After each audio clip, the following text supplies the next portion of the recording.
Joe Rogan Podcast. Check it out. The Joe Rogan Experience. Train by day, Joe Rogan Podcast by night, all day. Good to see you, brother. Good to see you too, We're working Joe. together for Thanks the first time this weekend. I know, I just told you. Yeah, I'm very excited. I'm very excited about that. It's a fucking great card. Yeah, no, it really is. Sick card.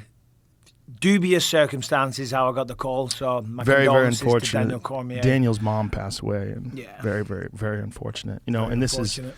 is such a crazy week because the Cain Velasquez story just came out, and we were having that conversation, and you know, fuck, man. That's a heavy one. That's the heaviest. His 4-year-old daughter was allegedly molested by this guy, and you could only imagine the rage, the fucking rage that must have been going through that man's mind. I mean, I get it. Apparently it was 100 times.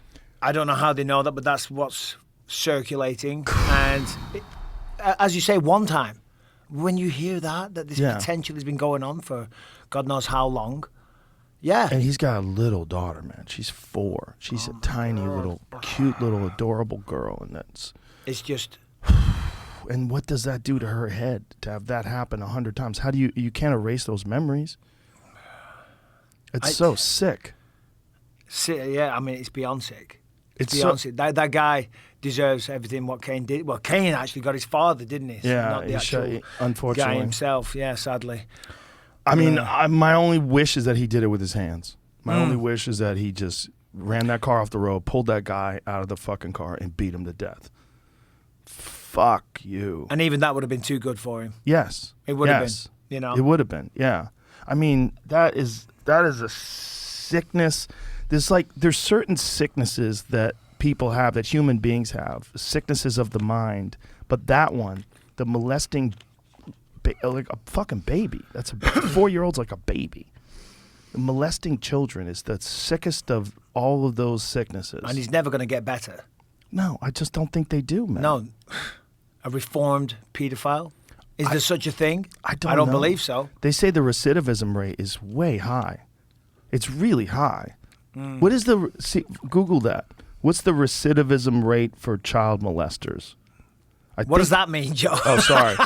Repeat Using offender. these big words on me. I use them wrong all the time. Don't worry about it. What is it? Recidivism. Recidivism. Yeah. That's a new one. I've never heard that. Okay. I don't have a bad vocabulary, but that's pretty good. I like that. It just means you go back to your old ways. You go back to offending. Yeah, I think it's just a legal term that they use for recidivism for criminals. Yeah. It's got to be very high. It's got to be. I think it's very high. Has to I think it's like in the 90% or something like that. Anything? Not the right answer. It's but again, it's but how would you know that rate anyway? Because it's not exactly like because they catch them. Well, they catch them again. Sometimes. Yeah, right. Sometimes you they know don't what I'm catch saying? 'em. Yeah, that's what I'm talking about. Yeah, they're not exactly forward with that information. It's just a sickness that's been going on for since the beginning of time. What is you got? You got something here? I found a couple of different things. This might be the best answer there. On top of that, it's to say sex offenders though. So the only thing sex offenders could be rape. It could be anything. I know a guy who got charged with a sex offense crime because he was taking a leak outside. Oh, really? Yeah, he's taking a piss outside. And the cops pulled him over. And indecent exposure. Yeah, exactly. And so he had to be registered as a sex offender. Oh, no way. Yeah. Oh my God. I mean, who hasn't had a piss outside? And it was like in Indiana or some shit like that, and the cops were just cunts. I remember when I first moved here, I was on we went to a nightclub back in the days when I would go to a nightclub, and I got out of the car and I was dying for a piss. You know when you've had a few drinks. And I'm in a car park. So I just take a little leak against the wall and my buddy's like, Mike, what are you doing? You can't do that here. You're not in Manchester. I'm like, well, we don't piss everywhere in Manchester either. Do you know, what do you think we are? Fucking dogs? Do you know what I mean? But I need a piss and I've had a few beers. Shut up. It reminds me of a nightmare I had recently. I had a nightmare recently that I had a pee so bad that I pissed in a restaurant on the floor and I was hoping nobody noticed. It's the craziest dream. Like I'm just remembering it now, and that I feel like I got caught in the dream, and I had to like pinch it off real quick. But I was like trying to piss on the floor in a restaurant somewhere. Yeah. What is that? Like decipher that. Yeah, well, decipher this one. I have a lot of night terrors, which is like extreme dreams. I'm assuming, and I just wake up in the night screaming and doing crazy stuff. A couple of years ago, last time my wife's brother and his entire family came. They were all staying at my house. It's Christmas morning. And I had one of my episodes. I don't know why. I jumped out of bed. Christmas morning, like 5:30 a.m. And I always sleep naked. So I'm completely naked. I jump out of bed. And my wife, because I was still asleep, so I didn't know I did it. I ran out the bedroom, ran down the stairs, right? Obviously thought someone was trying to kill me in my dream. Fell down the stairs, got up, ran out the house, came to on the next door neighbour's wall, completely naked. Oh my God. I'd cut all my feet and everything up because I was climbing over the walls naked. Oh my God. My wife's brother's family were like, this guy's a fucking maniac. What is he doing? I came to, I was sitting on the wall. I'm like, wow, that was a crazy one. Oh, I have a good friend of mine. Her brother, they were on vacation, and their brother has night terrors. And he ran out of the hotel room and ran through, they have those glass railings in hotels on the second floor, ran through the glass and fell to the second floor. And now he's paralyzed. I was in Cancun last year, same thing, because we were up real high. And every night I locked the doors. To keep yourself from doing that? Yeah, because I said to my wife, I said, what if I run out there in the middle of the fucking night and we're 20 floors up? You know what I mean? So, how often have you how long has this been going on? Ever since first one I went to Switzerland with the Boy Scouts when I was like 9 or 10 years old. Yeah, that was the first one. Yeah. Do you remember the dreams? No. A lot of the time, I have no idea they've even happened. My wife tells me the next day. She's like, and she's so used to it by now. But imagine living with you. Oh. Imagine her. She's living with a former UFC middleweight champion of the world. So you're a fucking savage already. And she's got to make sure that you don't wake up in the middle of the night and think you're in a fight for your life. Yes. I remember one night, I remember this one, the ceiling fan. I thought the ceiling fan was going to come down and chop us up. And she's fast asleep. And I grab her and I throw her against the wall. She's only a little thing. And and then she's on the floor. She's like, what the fuck are you doing? I'm sorry, babe. I thought the fan was going to chop us up. That's so crazy. I wish I was exaggerating. That's so crazy. Zero exaggeration to this story now. And do you remember it when you're waking up? Like after you threw it to the ground? Is that when you wake it? Ever so slightly. Very vaguely. Yeah. Wow. That's so crazy. Mm-hmm. That's so crazy. Yeah. The dream walking thing is strange. It is. People do it. They'll walk right up to you and just start talking. You're like, hey man, are you awake? And you realize, like, oh, he's not even awake. Yeah. Like, well, hey, they say go don't back wake to them. bed. Yeah, go back to bed. Yeah, they say don't wake him, but why not? Wake Wake me the fuck up. Especially if I'm fucking naked on top of the neighbor's fence. Wake me up. Here's the question: what would wake you? If being naked, running down the stairs, climbing a fence, that doesn't wake you up. What's gonna wake you up? A bucket of cold water. If you see me running down the street, Joe, totally naked. But I gotta get a bucket. I gotta chase you. Slap me. The cold water. Kick me. Do something.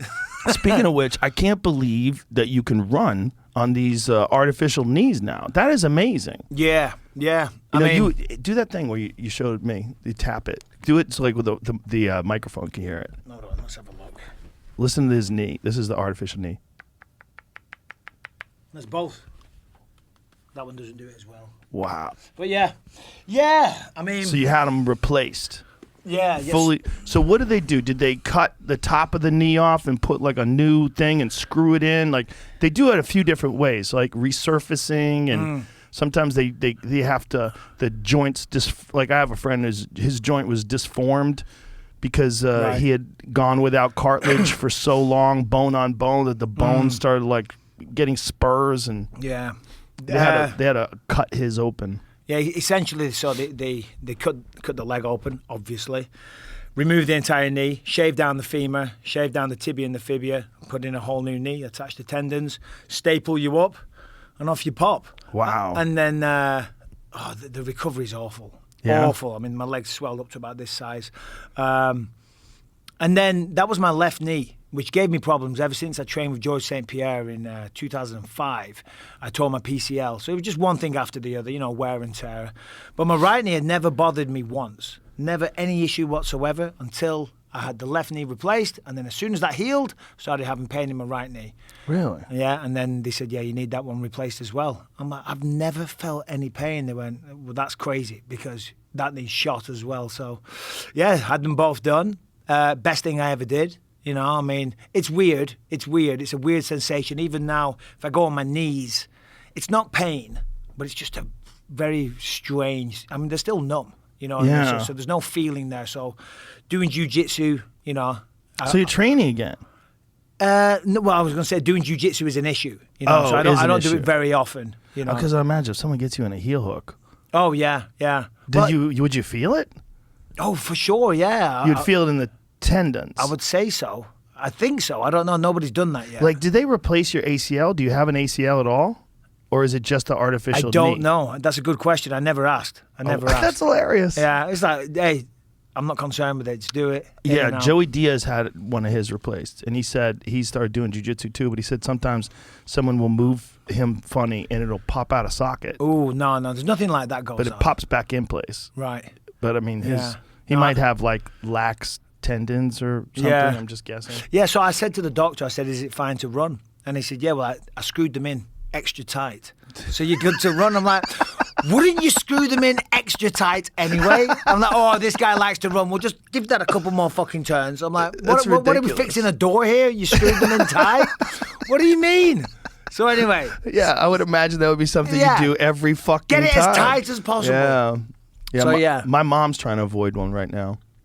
She's had some real pain in one of her knees. And I sent her down to Panama to stem cell clinic, and that helped a lot. That killed all the pain. Like she went down there, and 6 months later, she was real like concerned because it was like 6 months and there was no improvement. She's like, I don't think it worked on me. And then after 6 months, the pain went away, and then it's like slowly got better. So I've sent her down there a second time, and I'd like to like keep her going. I would try to avoid because the thing about it, when you're older too, she's like 75. You know, when you're older, you don't heal good, man. No. You can imagine if it's rough for you, what's it going to be like for my mom? Yeah, exactly. You know? I'm trying to do the same thing with my mom. She had polio when she was a kid. Oh, Jesus. So she can't walk now, you know, because she broke her hip. She always had a terrible limp, but then she fell over and broke her hip, and it just hasn't healed right. But they say, in the doctors in England said they can't operate because the bones are too soft. But the guy that did my knee replacement, he said, that's bullshit. He said, we operate on porous bones all the time. So I'm trying to get her to come out here so we can do something with her, but I got to get her on a plane first. Right. You know, she's almost 80. She didn't want to leave the house, let alone fly to England to have an operation. Fly to the States to have an operation, you know. So a friend of mine was telling me about his dad who got a hip replacement, and he said he almost wished his dad didn't get it. He goes, because yes, his dad was in pain before the hip replacement. He goes, but his dad is so frail after the surgery because he was close to 82 as well. And I think that when, you know, the surgery itself, which is so, I mean, they saw the top of your femur off, and it's a lot going on. And it was so traumatic that he never really fully recovered, and he's been way worse since then. Because just the surgery, that's one thing that people have to take into consideration. It's like your body's got to recover from that. It takes a long ass time. I said to my doctor the day I had the knee replacement, I was leaving. I said, "When do you think I can like move again? You know, be walking about?" He said, "Oh, you can do a Peloton class today." He was fucking so full of shit. He's a great guy. I'm like, I couldn't move my leg forever. I'm like, he said, "Oh, you'll be able to do a Peloton class today if you want." I was, and then part of the rehab when they were coming was just trying to, because I had a Peloton bike right there. He's like, just to try and do one rotation on it, you know. But that took months or a few weeks, should I say? Wait a minute, I saw you in a hospital gown trying to do a jumping front kick right after you got out. Yeah. Well, you know, Percocet's a really strong drug. You know. What can I tell you? Yeah, it's nice though that there's something that they could do that relieves pain, because I have some friends that have some fucking really bad knees, and when you see them like get up off the couch and walk, and you know it's just sharp pain every step, and they just have to tolerate it, and so they're always on edge. They're always like, what, you know, because they're fucking in agony. I know the feeling. I lived my life in agony for years. I tell Matt Serra all the time, because his knees are the same way. His knees are fucked too? He always asks me, said, Mike, what do you think? Knee replacement, yes or no? I'm like, do it. Best thing Yeah. I ever did. Best thing I ever did. He But looks normal. He's walking around normal. Yeah, no, he's Is he just in pain every time he walks? Yeah. How many that's the thing about jiu-jitsu guys, like, or fighters. Like, how many fucking guys are just constantly walking around in pain? Mm-hmm. You know? I was in pain. A lot of pain towards the end, yeah. What are you going to do? If you like it, I mean, especially if that's what you do for a living, it's just part. Who the fuck? No one rides for free. Yeah. Nobody gets out of your business, and in the end of the day, you're 100%. You just kind of resign yourself to that. You know, people ask me, you know, I mean, I have no regrets. I mean, the knees are the tip of the iceberg. You know? Right. I've got one eye. I had to have my nose rebuilt. They took my ribs and rebuilt that. What else? My neck. I had neck surgery last year. I got to have 2 more plates put in, 2 discs taken out, you know. What are they doing to your neck? Well, remember years ago we were talking about it. Yeah, you had a bulging disc and it was like atrophying your arm, right? Correct, yeah, it still does that. So they went in through my throat, sliced me open there, pushed my throat to the side, took a disc out, put a titanium plate in and 4 screws. Was this why you were still fighting? No, this was last year. Oh, okay. Last year, yeah. So you got one of them articulating discs in there. Something. How does that work? I'm still in pain. Still in pain. They got to do it 2 more times. I said to the doctor, because that terrified me, just the thought of coming through the throat and messing with the spine, you know, that's scary. So I put it off for years. And in the end, I just couldn't take the pain anymore. But I said, if I do this, it's going to take care of this. He said, yeah, I guarantee you, 100%. And I got to have it done 2 more times. Fuck. So 2 more separate operations or 1 operation where they I'm hoping replaced? 1. And I said, can you go in through the same scar? Because I don't want slashes all over my neck. Yeah. People already see me running down the street naked, fucking half asleep. I don't need slashes on my neck as well to go with it. It's like, lock that man up.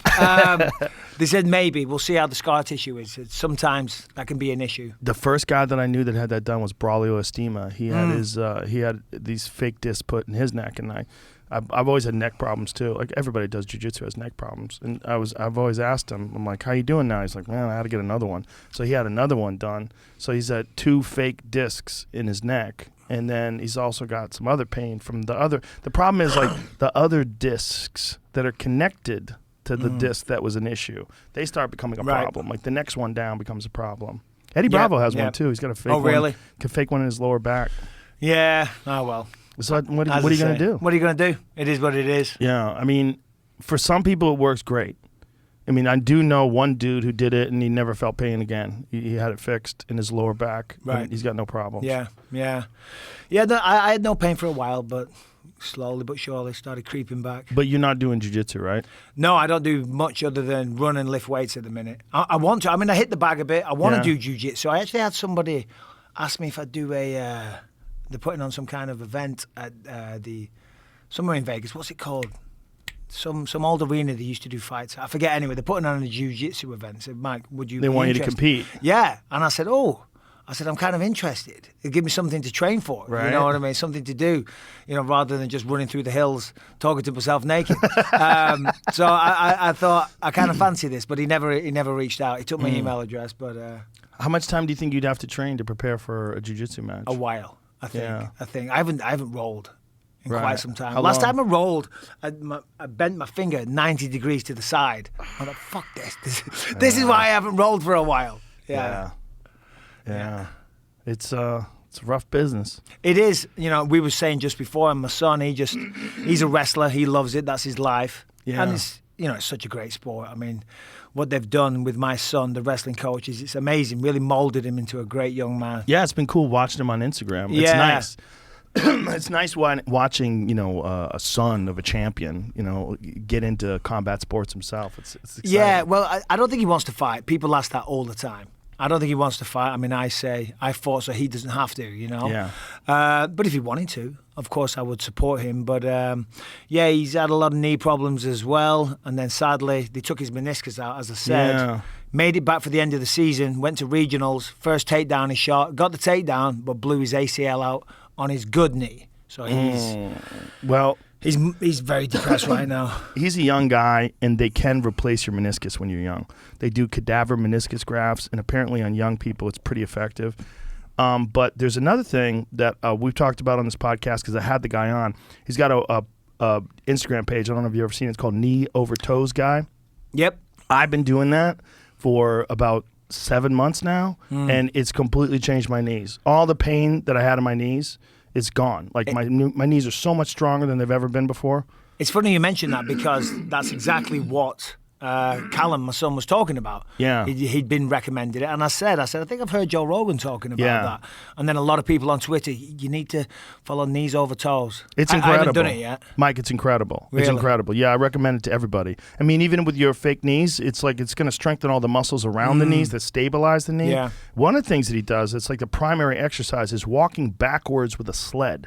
So I load the sled up with weight, attach it to my hip with a hip belt, Yep. and I drag the sled, just pushing backwards. And I do it every workout now. Right. He was doing it everywhere. I was doing it one time. I was only doing it so here's this gentleman doing it here. So he's pushing back, you're on your toes, and it just completely changes like the way your knees feel. It pushes all the blood into them, but it strengthens them because it's an unusual way of exercising with it. Yeah. No, I'll say. I used to do stuff like that in strength and conditioning. But the walking backwards thing, though, for the knees is phenomenal. So that's what they say. That's the number one bang for your buck for knee longevity. Really? Yeah. If only I knew this 10 years ago. I know. I just found out about it pretty recently. Jamie's actually the one who told me about it. He was explaining to me because he knows I've had a gang of knee problems too. But this is a game changer. That, and I do a lot of split squats, and I do a bunch of different exercises like tibia raises, like with weight, that strengthen the muscles on the side of your shins, the tibia muscles. And I do a lot of different things that this knee over toes guy recommends. Right. Yeah, I'm just laughing to myself there. I definitely skip leg day. I've got to work on that. Yeah. Well, it's just that's the way to strengthen all the shit around your knee to keep your knee stable. Yeah. No, I know. Many of us don't do. I mean, if you're training martial arts, most of the time you're just doing the training, and maybe you're doing some strength and conditioning, but you don't specifically work on muscle groups to strengthen joints. Yeah. But this guy had a gang of knee surgeries and real problems when he was in high school and yeah. college, and. Yeah, I always say every week I'm going to do more legs. I'm going to start, that's it, this week. I'm going to definitely do more legs, and I'm trying to do more functional workouts. But then you get busy and whatnot, you know what I mean? I like to start my day with a run, and I go in and lift weights. I know you shouldn't do them together. You should do cardio first and then have a break and lift weights. I'm like, fuck it, I just got to squeeze it all in. I got things to do, and somehow don't find myself doing the squats. I don't know why that is.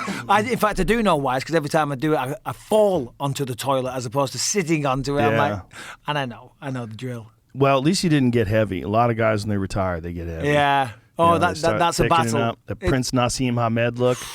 Yeah. He's a big boy these days. He's a big fella. Yeah, it's a constant battle, though. It's a constant battle. Well, a lot of fighters, when they're fighting and training, and then when they don't have to anymore, they can't wait to just not have to do that anymore. Well, no, that's it. I used to do a lot of the kind of stuff you were just talking about. I'm kind of over it now, Yeah, it gets tiresome. Yeah. It's a hard life, but at the end of the day, a guy like you get to sit back and say, I was the fucking middleweight champion of the world. Yeah, and that's real. Yeah, no, it is. Nobody can take that from you. No. Forever. No. And it is nice, and it definitely made a change, I guess, in my life because it kind of validated everything, but that's not really why I did it, you know what I mean? I mean, yeah, of course, everybody wants to be the champ. If you're going to compete in any sport, then, of course, you want to be as good as you can be. But I was just trying to make some money, you know? But, of course, the two, they go hand in hand because if you become the champ, then you make more money, Like, when I got involved with this, it was my plan was to make enough money so I could go to college and then hopefully get a proper job, So it kind of exceeded all those expectations by far. So that was when you were in your early 20s? Yeah.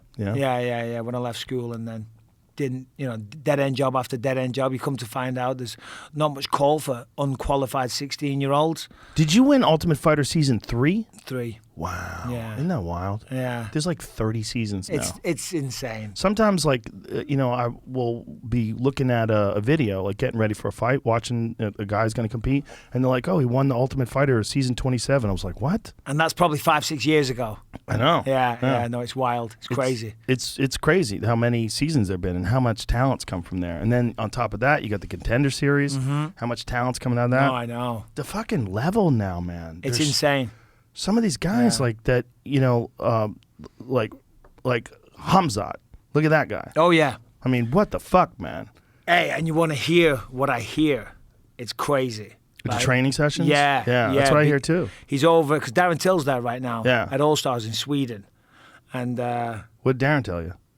he's a fucking animal. Yeah. He's just an absolute animal, non-stop in every way, striking, wrestling, conditioning. Apparently, because all his fights have finished real quick. Yeah. So he's never had to show that side of things. But apparently his conditioning is like nothing you've ever seen as well. Well, you see the training footage and you see the intensity that this guy pursues everything with. It makes sense. Yeah. He's only been striking for a few years. I know, it's crazy. That's nuts. When you see the way he knocked out Mearshart, you're like, Jesus It Christ. was a nice right hand. Beautiful. Perfect.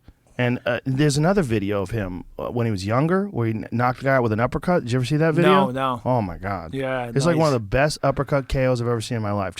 He just made a read, perfectly placed, stepped in, blop, and just flatlined the guy with an uppercut. I mean, Gilbert Burns is going to be a tough fight Watch for this. him. This is it. Oh, is this it? Let me see. Watch this. Look at that. I mean, that's a perfect read. And he stepped off as well, so Yep. he was away from Yep. the counter. Yeah. You know what I mean? So Yeah, like he's the not just footwork. throwing a punch. Exactly. You know what I mean? He's Yeah. defensively correct as well. He's doing everything. And that guy's asleep. Yeah, out cold. One shot. Yeah, I mean, he's doing things technically and he's doing things like hyper aggressively, like at the same time. Yeah. He's an unusual dude. He's a very unusual Those dude. Chechens, man. They're some fierce fucking human beings. I heard some stories about Yeah. that as well, which Chechnya I'm not going to go into. It's a hard place. It's yeah. a very hard place. Apparently, Yeah. there's a lot of craziness going on there right now. Oh, yeah. Yeah. With the Ukraine situation. Yeah. No, nothing to do with that, sadly. I mean, that's... Oh, there's more on top of that. Yeah, apparently so, yeah. Yeah, I don't follow too much of what's going on in that world, but I do know that it's a war-torn place. And when I saw this, there was a documentary that somebody put out, a small piece, like a 20-minute one on Hamzat and his past and interviewing him and talking about his childhood. And that's how you make a person like that. Oh, that's it. I mean, he comes from a tough place. Yeah. From a tough place, you're going to create tough men. I mean, look at him. The guy's Yeah. an absolute animal. It's and that's why he interesting. trains so hard. That guy has, I think, how many fights does he have in the UFC now? Is it 4? 4? He's been hit twice. Yeah, and one of them, one significant strike he's taken this. was just Yeah. trying to punch Yeah. off the guy, choking him out. Yeah. That's not a significant No, strike. that doesn't even count. That's a defensive, get Yeah. off me. That shit I'm doesn't even about to go count. unconscious. Yeah, that literally doesn't count. No. I don't think that should count as a strike. Like strikes landed like this. And then what he did to, that's not a punch. That's not something we teach. So you can knock a guy out from your guard. I've seen guys. Uriah Hall did that. Uriah Hall had a guy in his guard, and he cracked the guy like really? this from the guard and rolled him over and finished him. Jacare, Kevin Holland. That's right. Look at Kevin that. Holland stopped him from the bottom. That's right. that was crazy. Kevin Holland can crack though. He's going to be fighting 170 this weekend. This weekend. Very interesting. Against Cowboy Oliveira. Oliveira. Yeah. Very interesting. Yeah. Because he's, maybe a little undersized for 85. When you see a lot of these guys that do cut a ton of weight, like the big guys, like Pereira, Michel Pereira, that guy's huge. Yeah, he said he was only about 180, I think. Really? Yeah, when he was fighting at middleweight. That's crazy. Because I spoke to him on Wednesday, yesterday, and he said, I was only about 180 he would rock up at the fight on, so he wasn't cutting much weight, so making 170 is easy for him. Very interesting. I had him on the podcast and Travis Luter as coach. Yeah. And Travis said, I've never seen anybody like him. Really? He said he learned so fast. He goes, he's such a special talent, and he's just got ridiculous power. Remember when he knocked out Joaquin Buckley? He told him that he had a booger on his nose. I didn't see that He one. told him he had a booger on his Really? nose, and then he flatlined him. I don't recall that. Oh, watch Why this. haven't I seen that? Oh, it's I a must crazy have one. seen that. It was before Buckley's highlight. Yep. That crazy kick. jump back spinning kick. It's he pointed to him. He goes, "You got a booger on your nose, man." He goes, "Watch the I've booger." heard of that, but Yeah. I can't think of the knockout off the Yeah. top of my head. And then boom, hits him with a straight right hand and flatlines him. Nice, Yeah. nice. Yeah, he's fun. He's fun. Yeah, it's gonna be a He's good fun. fight this weekend. He's wild. He's talented and wild, and he has a hole in his game, and the hole in his game is wrestling. But I think that hole will be less when he's fighting guys that are more his size. Wrestling, and he just gets a little carried away, a little too excited. He's off balance at times, Yeah. but so it's a learning Here, process. Watch this. He points away. He points to him. like as they're standing there, I think he's got a circle around where his back is against us. See, here it goes. Look, right, you got a booger in your nose. That's what I love about him. He's always talking. Yeah. It's great. I don't know why. there. What a shot. Yeah, I mean, that's serious power, man, Yeah. because Buckley is fucking tough. And, you know, he had that Razak Al Hassan fight, super close fight last weekend. Yeah. Great fight. And, you know, and Al Hassan can fucking crack. Oh, yeah. I mean, that dude is Pure strong. knockout power. Oh, my God. And so the fact that Holland was able to take him out with one shot like that is insanely Well, impressive. tall, skinnier guys, leaner guys, you think they're not going to have much power, but they have a tremendous frame for it. And if you know how to use it and use the angles and Torque. use that frame, the torque and the Yeah. rotation. Tommy Hearns. Yeah. You know, I mean, I remember used to those train with days? this guy back in England, and he was tall and skinny as hell. Oh, God, what a nightmare he was.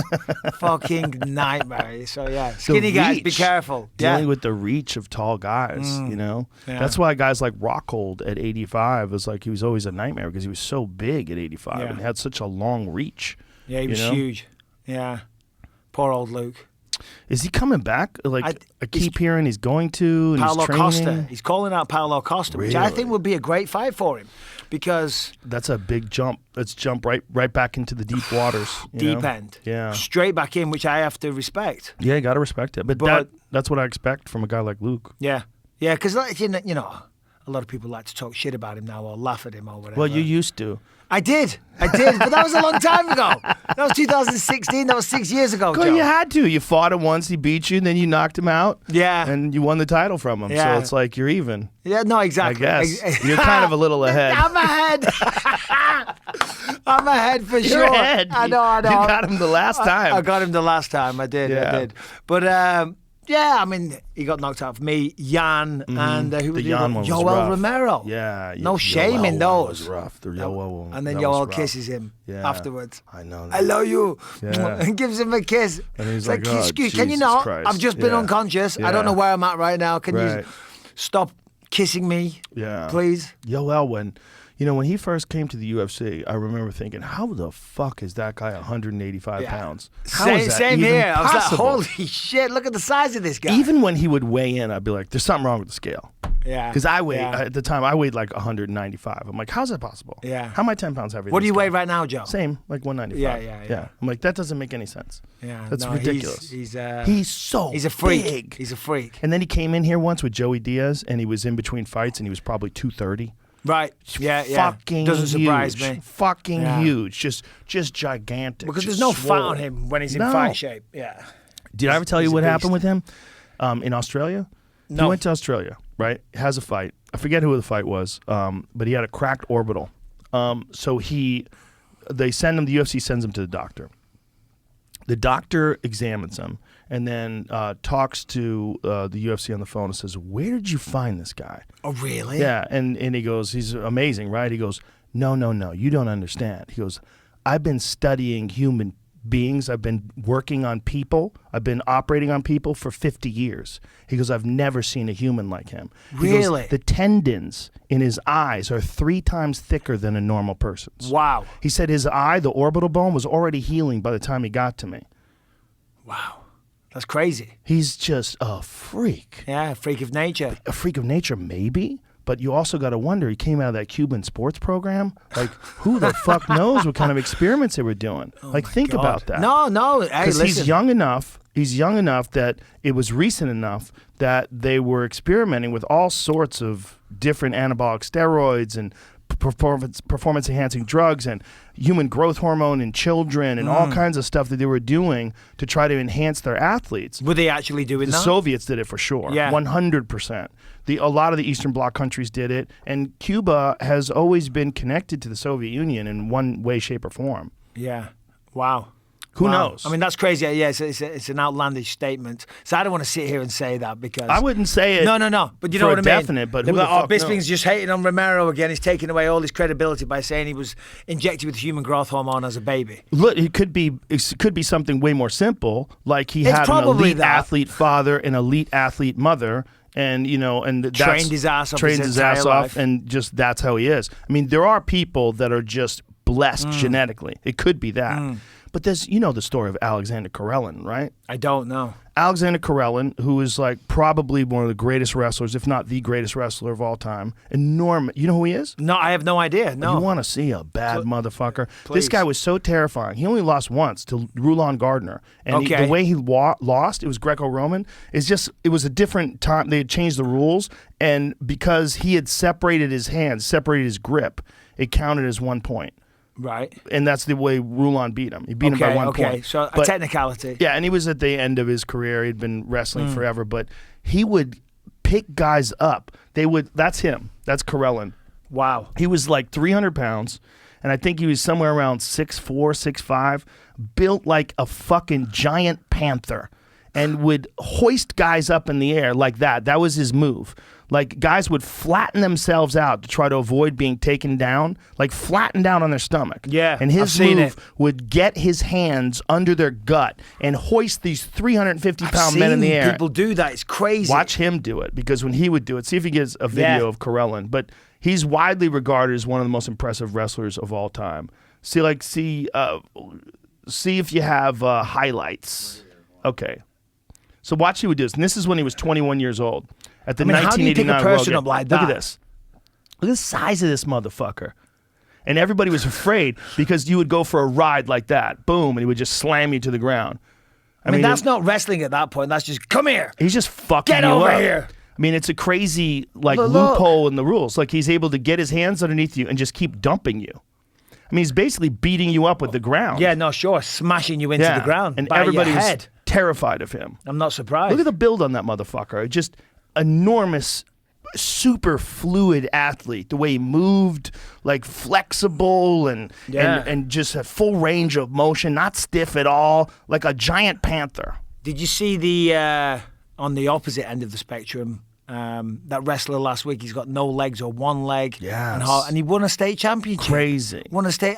Amazing. My son's feeling sorry for himself because he blew out his ACL. I'm like, this guy's got no legs. Suck it up, Buttercup. What's your fucking problem?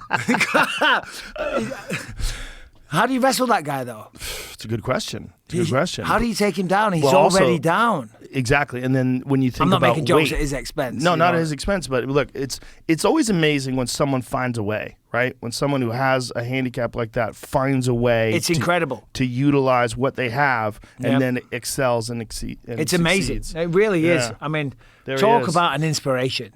And you have to think when you look at the other wrestler, if they're the same weight, the guy the thickness must and have the strength. the upper body strength must be off the charts. He's moving himself around constantly just with his arms. Because when that guy, that child, pardon me, or that young man, should I say, was born, his parents weren't thinking this guy's going to be a wrestler one day. Yeah, And now look at him, winning a state championship. You know what I mean? It's Yeah. just incredible. Talk about Yeah, it's amazing. It's amazing. spirit is unbelievable. Yeah, it really is amazing. It really mean, is. Do you remember there was that guy that was fighting in the PFL that had one arm? Oh, yeah, Nick Newell. That's right. Nick yeah. Newell. He fought on the contender as well. Mm-hmm. Yeah. Yeah. I That mean- always pissed me off. Why? No, I don't mean Nick Newell fighting with one hand pissed me off, but how can you fight with one hand, but you can't fight with one eye? They told you can't fight?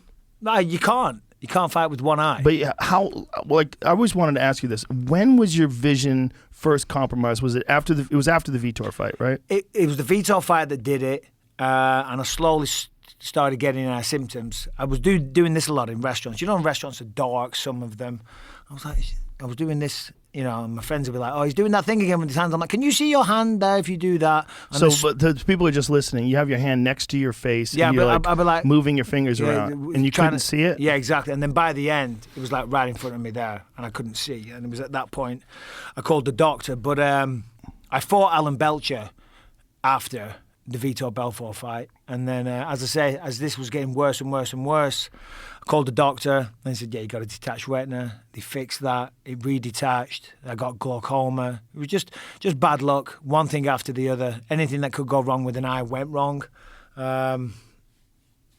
Yeah. How did you get to the point where you're fighting GSP? Like, how did you pass this test? With great difficulty. Lying, cheating, bullshit codes. I fucking lied to so many doctors. Like I went to England. I was doing some worked for BT Sport at the time. Dana was trying to help me out because looked like I wasn't going to be fighting, So I went over there doing some work for BT Sport, and I was talking about fighting again, and they said, "Well, we want to take you to a doctor of our choice." So I said, "All right, cool, whatever," and I'm shitting my pants, And I had to do this test where you look into this thing and there's all these lights, and you push a button when you see the light pop up. And I just I passed it. I just fucking guessed it. I'm like, oh. You just guessed it? I guessed it and I passed, right? Wow. And then there was another one. They took me to see another doctor. And I went in and this doctor was an old Indian guy. Lovely, sweet man. And there was a guy in there like an old war veteran. Could hardly walk, like about 100 and something years old. Very eccentric old gentleman. And this doctor says, I'm just going to walk this man to the car, go into my office, make yourself at home. I'm like, fucking get in. Because I walked in and the eye test was there. It was an old school one. It wasn't a digital one. It was like a triangle, 3 sides to it. And all you've got to pass is, you've got to have 2200 vision to pass, which is still clinically blind. But on an eye test, it's the big one at the top and then the 2 underneath it. So still pretty big. So I'm like, okay. D, B, E, spin it round, C, D, E. So I remembered all 3. And the doctor doesn't know that I'm trying to cheat the test. He thinks I'm fucking trying to check on my vision like a normal person. You know what I mean? So he covers up my bad eye first. And he says, what can you see? Oh, D, D, da, da, da, go through it all. Very good. And then he doesn't move it round. And he says, okay, what can you see there? And that's where these couple of shitty acting lessons I had paid off. I'm like, D, C, E. I'm like, gets a little blurry after that, doc, if I'm honest. Couldn't see a fucking thing. And he's like, okay, you've passed. He said, listen, you've passed to fight. He said, but I wouldn't fight. He said, because if anything happens to your good eye, you're going to go blind. And I'm like, oh, yeah, you're right, doc. Yeah, oh, well, I'll give it some thought. I'll talk to my family. Yeah. Oh, God. What a situation. Right. Yeah. And I walked. I was like, fucking come on. Because it meant I was back. Right. But of course, then every time you fight, you're still going to get checked by a doctor again. Every time at the weigh-ins, So that was always very, very worrisome. So how'd you pass those? They just didn't check very good. I mean, I had a code with Perillo. He always came in with me. And I said, right, because all they've got to do, because now this is a prosthetic lens, as you know. Right. And I only got this in 2018. So without the prosthetic lens in, it looks awful. Do you know what I mean? It looks worse now than what it did back then. Over time, it's deteriorated and got worse and worse. But I thought all they've got to do is look at that eye and say, all right, how many fingers can you see? So I said to Perillo, I said, if he holds up 1 finger, you go, if he holds up 2, yawn, whatever, if he holds up 3, we just came up with these shitty codes, you know what I mean? Wow. But we never had to use it once, because I remember once the doctor, when you can see out that eye, right? I said, yeah, of course I can. I said, I've got all the paperwork. Okay, cool. Wow. That was it. I was like, all right, sweet, cool. Yeah. Very few people would have still fought. At one eye, that's usually the price where most people are not willing to pay anymore. Yeah. Well, I just moved to America, bought this stupid big house that I didn't need. I had a lawsuit going on with my former management, which was completely fabricated. The legal fees were just incredible. I couldn't quit. I had no choice. I had to still fight, Now life's great, but back then I was still very much financially struggling. All I had, I had to fight this court case, this lawsuit, and that was costing a fortune, and it's all I knew at that time. That's one of the craziest stories ever, that you won the middleweight title with one eye. Yeah. And you won it by lying to the doctors. Yeah, I was terrified. Every time I fought. I mean, I don't want to say too much. Didn't it fuck with your depth perception, though? Because that's one of the things that they say. All the time. Like, I'll go and grab that bottle, for example. Now I'm fine because my brain's touched it. So I know where it's at. I can judge it. But the first time, I miss. I miss all the time. I'm always misreading how far something is away. Do you know what I mean? Right. Because, the depth perception and everything's in 2D. And then sometimes it can fuck with me a little bit. Sometimes I start getting a little blurry and I don't know, I get a little dizzy. Because it's Yeah. like sometimes, it's only sometimes that all of a sudden I'm like, whoa, I can't fucking figure anything What about out. driving? Like everything, Driving's fine. but Yeah. everything's on the right side. Yeah, You yeah. have to turn to see if Yeah, someone's next to you in the next all lane. the time. Yeah, if I'm changing lane, I always have to give it one of those Right. and turn really far. Yeah. And I'm always hitting people in the face. and it's always an old lady. Oh no. The amount of times, because I'm very animated. Right. I talk with my hands. Like, for example, I'm at a crosswalk in New York City, and I'm in the middle of telling a story, and I'm oh my God, I am so sorry. And it's Oh, no. I've gone like that into someone's face, and it's always a little old lady. For some reason, always an old, and they look at me like I'm the biggest dickhead on the planet. Oh, that's I'm terrible. so sorry. I am so sorry. Oh, that's horrible. Yeah. Yeah, but Is there any hope for your eye? no. Nothing. No, There's nothing they can do in terms of repair. Well, if you look at that. Wow, it has gotten worse. Yeah, there's just nothing there. So Wow. when I got this done, which changed my life in many ways, to be honest, I was just sick of looking like that. Do you know So what you I don't mean? see anything out of it? No light, nothing? If I cover up my good eye and the lights go on and off, the shade of blackness changes. So it'll go, just ever so slightly. I can tell when the light's gone on and off. That's it. And there's no replacement lenses or anything that they can do? I heard recently that they're putting in like robotic eyes or something like that. Yeah, but I haven't looked into it yet because, you know. 2 fake knees and a fake eye. Yeah, Imagine. yeah. Imagine if it's better. Oh, no, I know. Could you imagine? 'Cause I I'm think- fucking back. Let's go. I'm back. One more for the road. 2 fake knees stepping into the octagon. Yeah. That would be wild. Fake knees and a fake eye. I think they have an electronic eye that they've created that offers superior vision. And I think it's just in the testing phases now. But see if you can find that, Yeah. Jamie. I'm pretty sure that it is superior to normal eyesight, and the way that it interacts with the brain, I don't understand. I don't know how it like interacts with the optic nerves and the signals that it sends. Yeah, no, I'm sure it is better, you know, with the technology that they have. One day, Yeah, no, absolutely. That's why I retired, though, because the doctor said, you know, and they always said, you know, if something goes wrong with your good eye, you'll go blind. but didn't after one of your fights, you did have some. We talked about this before. The last one, the Gastelum fight. Yeah. Because I was always cocky, you know, lightning struck. A lot of people have fight careers and don't lose an eye, you know. So Yeah. lightning's already struck. Lightning's not going to strike twice. And then after the Kelvin Gastelum fight, we went to an after party, and I was sitting there, and every time I looked left and then looked back, I just have a flash of light. And every time I did it again, every time a flash of light, I'm sitting in this bar, and everyone's dancing and having a good time and stuff, you know. And I'm starting to cry. I'm starting to well up, you know, because I'm like, I'm gonna go fucking blind. Even if they've repaired the eyes, pardon me, I'm still gonna go blind for a month or two while it's healing, you know. Right. Which is a scary concept. So anyway, I'm Yeah. starting to cry, and I can tell, and I'm like, fuck. I don't want people to see me crying, A, because I'm a proud man, but B, because people are going to think, because I just lost a fight, oh, bless him, look, he's upset. Right. So I couldn't give a fuck about losing a fight. Do you know what I Right. mean? I'm going to go blind. So anyway, I rushed out the room. Said I was going to the toilet, rushed out the party, and went back to my room. And then Perillo and Daz Morris, friend of mine, came back to my room, and, you know, we had a few drinks and forgot all about it. Had a crazy night in Shanghai. Came to on an aeroplane, flying home. And I sat up. I'm like, oh, God, I need a drink of water. I said, excuse me, to the air hostess. And then when I looked there, when I looked back, flash of light again. I'm like, fuck, because I've forgotten all about it. You know what I mean? But yeah, that was a vitreous detachment. So it wasn't a detached retina, fortunately. So, but then that was it. I'm like, right, that's enough now. Yeah. How many guys do you know that have eye issues from fighting? Jason Perillo, my coach, Does funnily he? enough, detached Yeah? retina. Yeah, he was a undefeated professional boxer and detached his retina. But that was, you know, medical science come a long way since then. The first time I'd ever heard about it was Sugar Ray Leonard. Remember? Oh, really? Yeah, Sugar Ray Leonard had detached retina. That's why he retired. And then he had one fight, a comeback fight.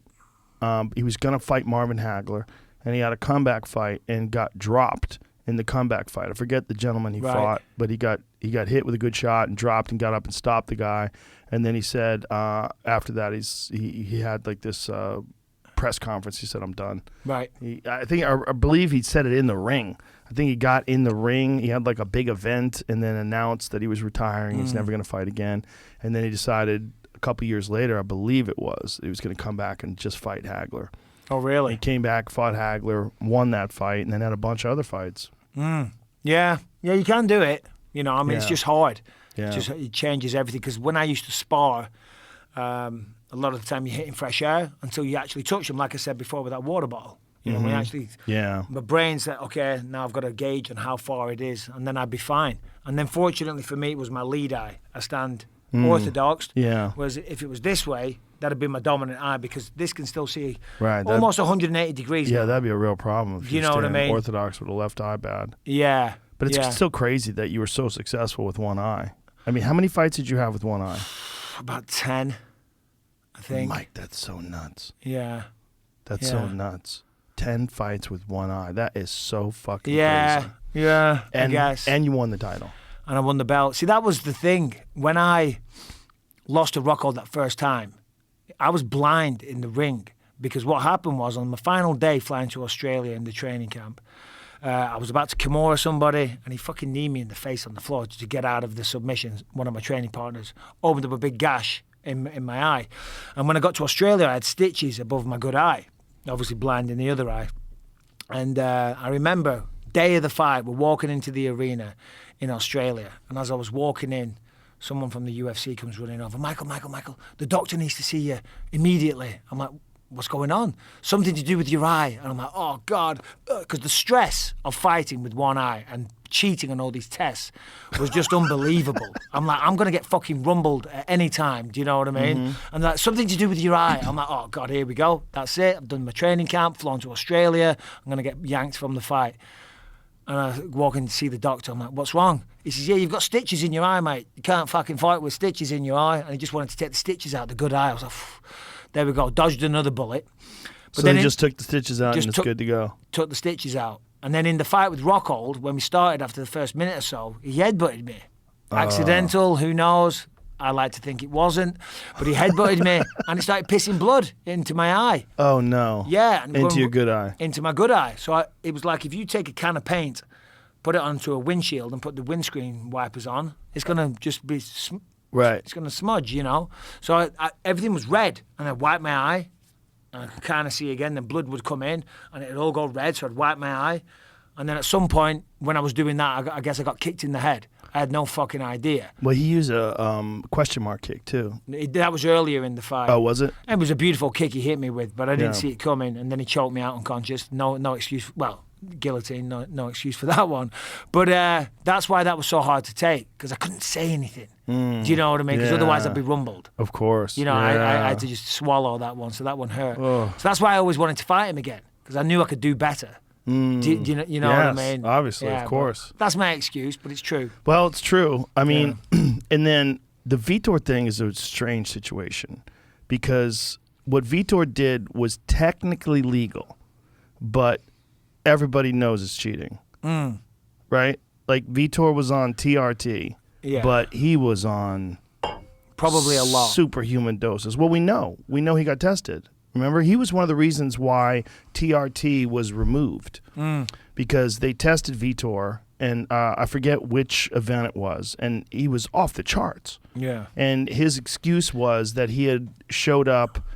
He was going to be in America for like a week and a half, so he took like a large dose. Oh, really? So that because he couldn't take, his second dose or whatever it was. I see. Whatever. I forget exactly how he said it, but I remember when they looked at the levels, they're like, this is not just testosterone replacement. This is for sure super physiological. This is like not what a normal person ever has in terms of this range of hormones in your system. And when Vitor would fight back then, he was a fucking berserker. Oh, he was great. I mean, because he was already a very good fighter. Very good fighter and just super juiced. I mean, he was just Oh, so yeah. aggressive and so ripped, man. Yeah. I mean, that run he went on down in Brazil, That fucking run. Franklin, Akiyama, Yeah. myself, Rockhold. Yeah. Yeah, no, it was crazy. That was the juiced Vitor. That was Yeah. the TRT Vitor. People to this day, they talk about like there's certain fighters that like there was a moment, where a few fights, and TRT Vitor is one that people always bring up. Oh, yeah. Yeah, I mean, all I thought about then, though, was Anderson Silva pulled it off, though. But he didn't. But that wasn't TRT Vitor. Was it not? No, you look at pull up Vitor versus Anderson Silva. Physically looked very different. Very different. Yeah, like no, even when he was- fought Franklin, he looked very different. Yeah, no, he was. He was like a smooth. bodybuilder. He looked Exactly. like a when bodybuilder. he fought Rockhold and wheel kicked him in the head, he had muscles on his teeth. Yeah. I mean, they're yeah, fucking yeah. everywhere. They're on his eyebrows. They're muscled. He was fucking gigantic. He was just shredded, just veins everywhere, know, and he I looked know. terrifying. Yeah. That's when he shaved the side of his heads, and he was a wild motherfucker then. He's a and, fucking psycho. And I mean, everything. See, that's him when he fought Anderson. Oh, you're right. Yeah, he's very lean, man. Yeah, look at the image of him getting kicked in the face. Yeah. Did not look like the Vitor versus Rockhold. That No. was him off of steroids and then coming back into like very different, man. If you look at his body, coming out of fighting in overseas. Yep. He had fought a lot in Pride but then look at Vitor versus Rockhold. Well, there's that side by side. Look that up. Oh, that's the crazy one. That's Yeah, post yeah. USADA. That's Yeah. when he fought Weidman. Yeah, When you see the difference. Weidman and Gastelum. Yeah. I'm gonna have to run the bathroom. Yeah, Joe. go ahead, brother. Go ahead. gonna Go ahead. pee my We'll take a pants. break, ladies and Sorry. gentlemen. We'll be right back. We're back, ladies and gentlemen. So let's see the Luke Rockhold, Vitor versus Luke Rockhold. It's kind of crazy when you think about the early days of fighting, because in the early days of MMA, fucking half the people were juiced, if not more. They were. Look a at lot that. of them. I mean, look at him. The difference between the image of how he looked. Pull up the photo of him giving Rockhold that wheel kick, the one right next to that one. Look at that. I mean, come on, Yeah. son. He's fucking shredded. Yeah, but the documentary that I've got coming out, you talk about it on Yeah. there, and you say some very, very good words. Well, what you have done in your career was very extraordinary. And it was extraordinary not just from the sense of the accomplishments. Like, there's a lot of great wins that you had. Kung Lee, Mayhem Miller. There's a bunch of wins where you just like dominated these guys with your pace and your endurance. But it was your grit, man, your mental fortitude. Because you're a great fighter and a great athlete, but there's not a thing that stands out about you other than your mind and your toughness. And which is like really the thing that a man should be most proud of, because if you're born with like incredible power or unbelievable speed, or you're just an enormous person, I mean that's a giant advantage over everybody. Yeah. Your advantage was just your mind. It's an amazing thing, and it cost you your knees. Yeah, because that toughness made you train through your knee injuries. But, yeah, well, thank you, Joe. I appreciate that. It's very, very kind of you to say. Thank you.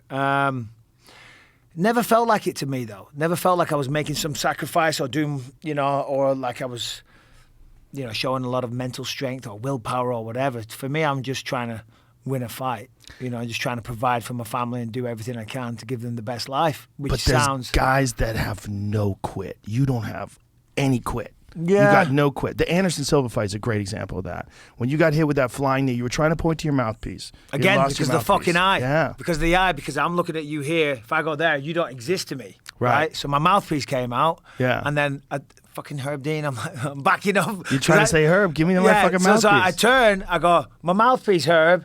And then I look back, and Anderson Silva's in midair, doosh, and hits me. And And he walked away. He thought it was over. Yeah, He well, thought- as I hit the deck, beep, the round finished. So Herb jumped in. To be fair to Anderson, it probably looked in his mind like he just knocked me out. Yes. And Herb stopped the fight. So Exactly. he started celebrating. All hell broke loose. I'm on the floor. I remember I'm all crumpled up on the floor, blood pouring out of my face. And I look up at Herb and say, I'm not out. And he says, yep, fight's still on. And but Anderson was celebrating. So I wasn't unconscious, but I was definitely down. But then you came back and won the next round. Yeah. Mike, that was crazy. It was tough. I didn't even get seen by a cut man because of the pandemonium. Where did that fight take place? London. I don't believe I was there for that. No. I'm pretty sure I was at home screaming. Yeah. I remember watching that, but I'll never forget watching that screaming. Yeah. I'm like, he won the next fucking round. Yeah, it was difficult. It was difficult. Fuck, dude, you were out. I mean, for at least a half a second, you were out. Probably. I mean, you know how it is when you get hit with a good one. Yeah. It's always the same. Flash Spark of light. Yeah. Flash of light. And then, you're like, oh, shit. I'm back. Here I am. That minute in between was all it took. Yeah. It's crazy. I've been there many times. Like when I fought Akiyama, I remember he came out, boom, hit me with a huge right hand, which I didn't see coming, and then same thing, flash of light, the thing, and then you don't know where you are, and then you come to, and you're like, oh, I'm in a fucking octagon. There's 20,000 people standing around watching this. You're like, get your shit together. Pretend that you're fine. And then, 30 seconds or so, you get on your bike, you use your footwork, you dance around a little bit, and There it is. Oh yeah. And one of the most impressive examples of you and your resolve was the second fight that you had with Dan Henderson. Oh yeah. Because you got clipped in that fight, and you could see your gears spinning like, not today, motherfucker. Oh yeah. Like, I am not gonna lose the same way. There's no fucking way I'm gonna let that guy knock me out again. Well, because obviously if you're fighting Dan Henderson, the whole game plan is avoid the right hand. You know what I mean? But like my old boxing coach used to say, you don't go in the rain without getting wet. He's built a career on that right hand. He's gonna land it. Isn't that probably. wild? Yeah, It's wild when someone has like one weapon that's so fucking powerful. Because it's like, I mean, I think he hurt Hector Lombard with a left too, and then he high kicked him, didn't he? Well, no, He KO'd him with an elbow, I believe. Boom, and then came back like that. Yes, yeah. But I think he high kicked him too. Right, I'm not sure. Yeah, I was warming up. I fought on the same night. Yeah. Yeah. It's but that fight too, that was another example of your resolve. The fact that you got rocked and you still figured out a way to win that fight. Well, thank you. And weather the storm. He shattered my orbital in that one. Did he really? Yeah, in the first round. Yeah. So the good eye or the bad eye? Good eye. Oh, Jesus so the good eye. Christ. There's pictures online, and you see my cheek is out here. Yeah. And in the fourth and fifth round, there it is. Yeah. I couldn't see out of my good eye. I mean, I could if I God. moved around a little bit, moved my head around a touch, I could just kind of see a little slit of him, a little angle of him.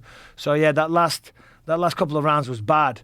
And then I remember I got back to the hotel and the swelling got so bad the actual eye shut and I couldn't see. And that was kind of scary. I was in the shower and was crying a little bit, because you go blind. It's kind of scary. But yeah, after about a minute or so, some ice on it, it went down.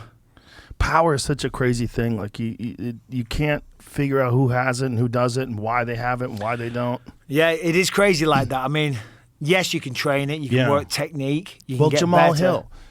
Jamal Hill, the guy who's, crazy. It's wild. Like, his power is outstanding. It's just wild. It's wild how hard he hits. He doesn't look like a guy that's going to pack a punch like that either. You know what I mean? Goddamn, he does. Oh, my God. Jesus what he hit Johnny Christ. Walker with. Woo! In He fact, just went stiff all and of his flying fights. backwards. All his fights. Other than Paul Craig. OSP. Yeah. OSP knocked Paul him out. Craig has just got a nasty guard, man. Oh, yeah.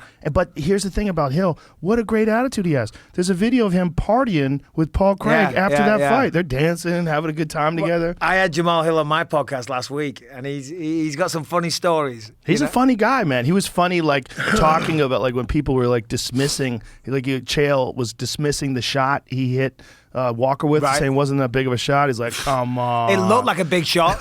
Johnny Walker was unconscious on the floor. I mean, how could you say it's not a big shot? Come on. He caught him coming in. He hit him perfect. He hit him right above the temple, like right there. The guy stiffens up immediately and flies backwards. Jamal was telling us some stories, his street fighting days, like taking on 9 guys at once and stuff. Yeah, he's got some wild stories. You remember Mike McDonald, that the kid who used to fight at bantamweight? Canadian? I don't think he was Canadian. I want to say he was like from Northern California. Okay, but he was a very slight-looking guy. Like, didn't look like a physically imposing guy, and would just murk motherfuckers. Yeah. Just one punch KO power. It was crazy. It was like, where is it coming from? Yeah, no, it is wild. Like Jason Perillo, he's a skinny little guy. I don't know what he weighs, probably 150, 160 tops. You want to see that guy hit a bag. Really? It's crazy. It's crazy how hard he hits. Yeah. Power's it's such a strange thing. As I say, you can get better at it. You can work the technique, but there's like a God-given ability that some people have. Yep. Where they for whatever reason, they just have this ability to hit so much harder than everybody else. It's like Do you remember? I don't know how much boxing. Did you ever watch a lot of boxing back in the day? Yeah. I mean, the big ones, the big ones, you know. But I never really watched much sports, to be honest. Did you ever see Julian Jackson? No. Julian Jackson was a guy like that, where his KOs were so crazy. Like, he would hit guys, and they would just go, like, while they're standing up, to just stiffen up and fall flat backwards. Like, he knocked out so many. He knocked out Terry Norris. He knocked out so many, like, elite fighters. When Julian Jackson would connect on guys, and again, he looked like a great athlete. He looked like, you know, what like, weight? Heavyweight? 160. I believe. Right. Okay. Julian Jackson, I believe he was a middleweight. But it was just the one punch KO power that was just insane, and everyone knew about it. Everyone was terrified of him because he would hit you with bang, like the little short shots, and guys would just go. It's stiff. Crazy, as you say, God given. You know, God-given. I'm not a religious guy, but we'll use that but phrase. That phrase. Yeah. It's just a roll of the dice, and some guy's got a giant dick. You know, he's got crazy KO I've got power. neither. Oh, neither. Watch this guy. Tiny little dick and no punching power. This is him against Terry Norris, who was elite at the time. Look at that. Oh. I mean, you see, like, he's stiff in the air. From the first shot. From the first shot. Watch this again. Watch the stiffness. I mean, he's gone. Boom. Look at that. Gone. Yeah. That's amazing. I mean, his brain shut off from that first punch, and he just hasn't, his body hasn't figured it out yet. Yeah. And then he hits him with 2 more on the way down. I mean, there's a highlight reel of Julian Jackson that is fucking insane. Oh, I can imagine. 10 Julian Jackson knockouts to watch before you die. Oh my God, he was amazing. I want to say this is was it the 90s, Jamie? Does it say? Does it say what year? 89. So right. Terry Norris was a good one. Harold Graham was a good one. He fucked Harold Graham up too. I mean, this is a good one too because he was stepping back in the Harold Graham fight, and I think he was losing that fight. And watch this KO, because it is fucking wild. Harold Graham moves for it, back it up, watch this. Bam! Boom. Wow. That kind of shit. And that's how you know you got real power, when you can do it going backwards. Yeah, I mean, he did that to everybody. Everybody who hit clean went night. Look at that guy. Crazy, Doesn't know what day it is. And that's that kind of like weird gift that some guys have. I mean, if you look at Francis Ngannou, he has power like that. But look at him. But it's obvious. It makes sense. It makes sense. Yeah. If you're going to pick someone that's got punch power, it's going to be Francis Ngannou every time. But when you're looking at someone who's 160 pounds, kind of a leaner frame, and they can still do that, that's where it gets really interesting. Yeah. No, it's crazy. It's crazy how some people just have it. Yeah. I'm really hoping that Dana and Francis come to some sort of an agreement and they let Francis box Tyson Fury. That's what I'm hoping. Yeah. I want the man to get that giant, crazy Conor McGregor style payday. Me too.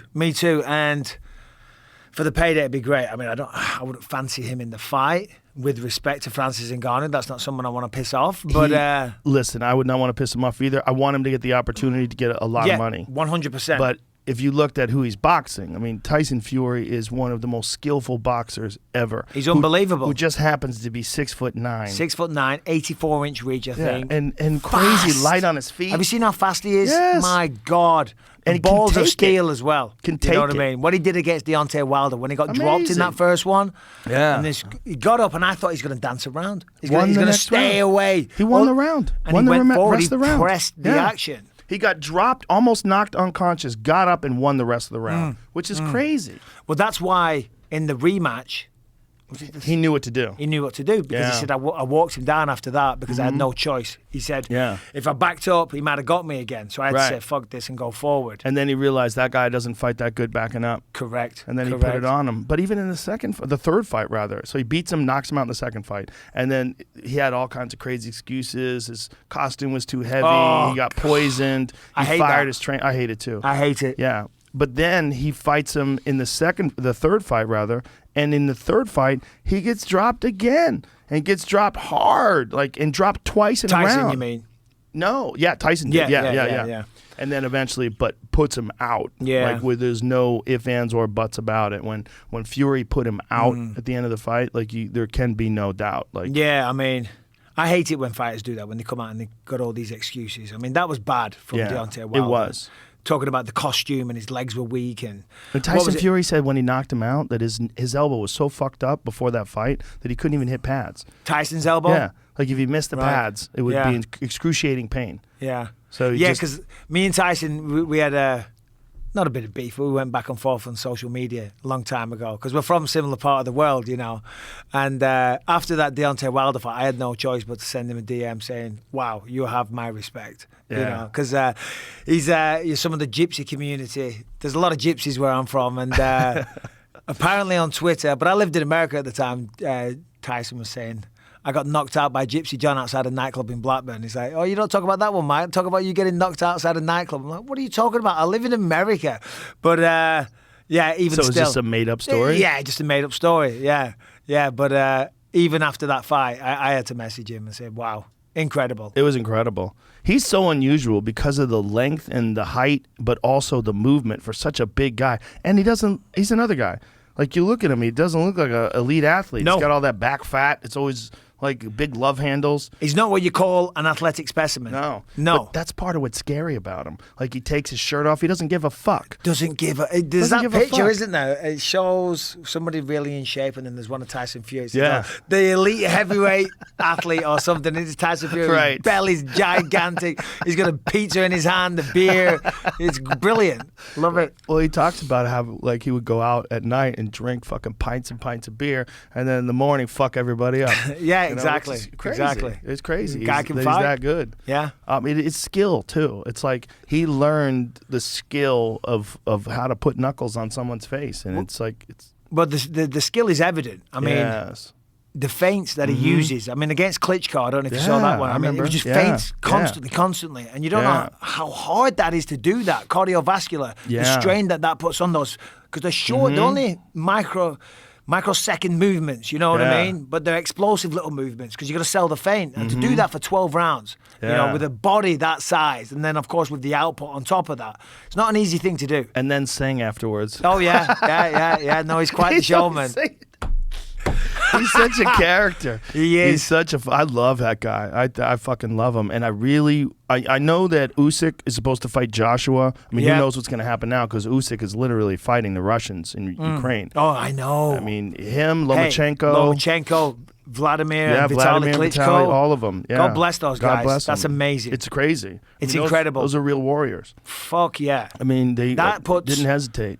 Everything into perspective. Yeah. You think you Yeah. got problems? You Yeah. think? Have you got fucking 200,000 Russians at your doorstep? Right. With tanks? Yeah. And warships and helicopters and all that shit? Fuck me. That whole scene is so horrible, and who knows how that plays out. I mean, it's such a scary time. Well, Putin's kind of backed into a corner, isn't it? Exactly. You know what I mean? He's got to Yeah. do something. That's why he's, what did he put the nuclear threat on high or whatever it was? Well, they sent bombers to see if you can find this. They sent Putin sent hypersonic, nuclear-capable bombers to Venezuela. So these bombers are essentially on our doorstep. Why Venezuela? Because it's close to us. Oh, really? Yeah, because it's close enough to us to. I mean, essentially, this is what I've been reading about this and watching videos about this for the last few months, or the last few weeks, rather. And what this is all about, for the most part, is NATO No. and Ukraine. Here's so 2018, Russian nuclear air-capable bomber aircraft fried to Venezuela. So they've been doing it since then. Oh, wow. So they've had them there forever. So he sent these supersonic nuclear bombers back then. So is that where the footage is coming from? That it's not coming from more recent footage? A lot of that stuff has been Wow. being repopulated now, I guess would be a way to say that. Oh, I see. How wild is that? So he was sending these supersonic. I didn't even know he had supersonic nuclear bombers 4 years ago. What the fuck's a supersonic nuclear bomber? Well, it's a bomber that is capable of flying Supersonic faster than the speeds. speed of sound, Yeah. which is terrifying. Terrifying. Yeah. I mean, those guys there, I mean, just civilians picking up guns in the street and fighting the Russians. I mean, that is wild. Yeah. And a lot of those people that we just mentioned, they have a way to escape. They can leave, but they're Yeah. saying, no, fuck Yeah. that. We're staying and fighting. And it's so inspirational. It's so scary. I mean, I heard, my wife told me yesterday, the orphanages, they're really suffering because the workers have just left. Oh, So there's Jesus. kids, orphans, alone in orphanages with no one taking care of them. Do you know what I mean? It's so messed up. Oh, my in this God. day and age, it's just crazy. Oh, man. Yeah. And where does this go? I mean, what happens if China decides to invade Taiwan right while this is happening? And then we got World War III. Yeah, it's possible. You know, I mean, who knows? North Korea, China, and Russia. You know, It's a wild time. wild time indeed. But It's a wild time. And, you know, like we were talking about with Hamzat, people that come out of that kind of struggle and from well, there's that Chechnya. meme, isn't there? Have you seen that meme that's going around? It's, these kids, these Russians grew up wrestling bears, doing this, I don't know, a bunch of tough stuff. We have grown men doing fucking TikTok dances. Yeah, we're going to set this. Hold on, let me find it. My mate sent it to me. I think there's enough savages in America that you know, kind of Oh, balances yeah, out. no, for sure, absolutely. But there's a lot of pussies here. Russia has soldiers who box trees and wrestle bears, and kids taught weapon handling in schools. We've got grown men dancing on TikTok and men who were scared of telling their girlfriends that they're out at the pub. I think we'll sit this one out. But it's fucking true.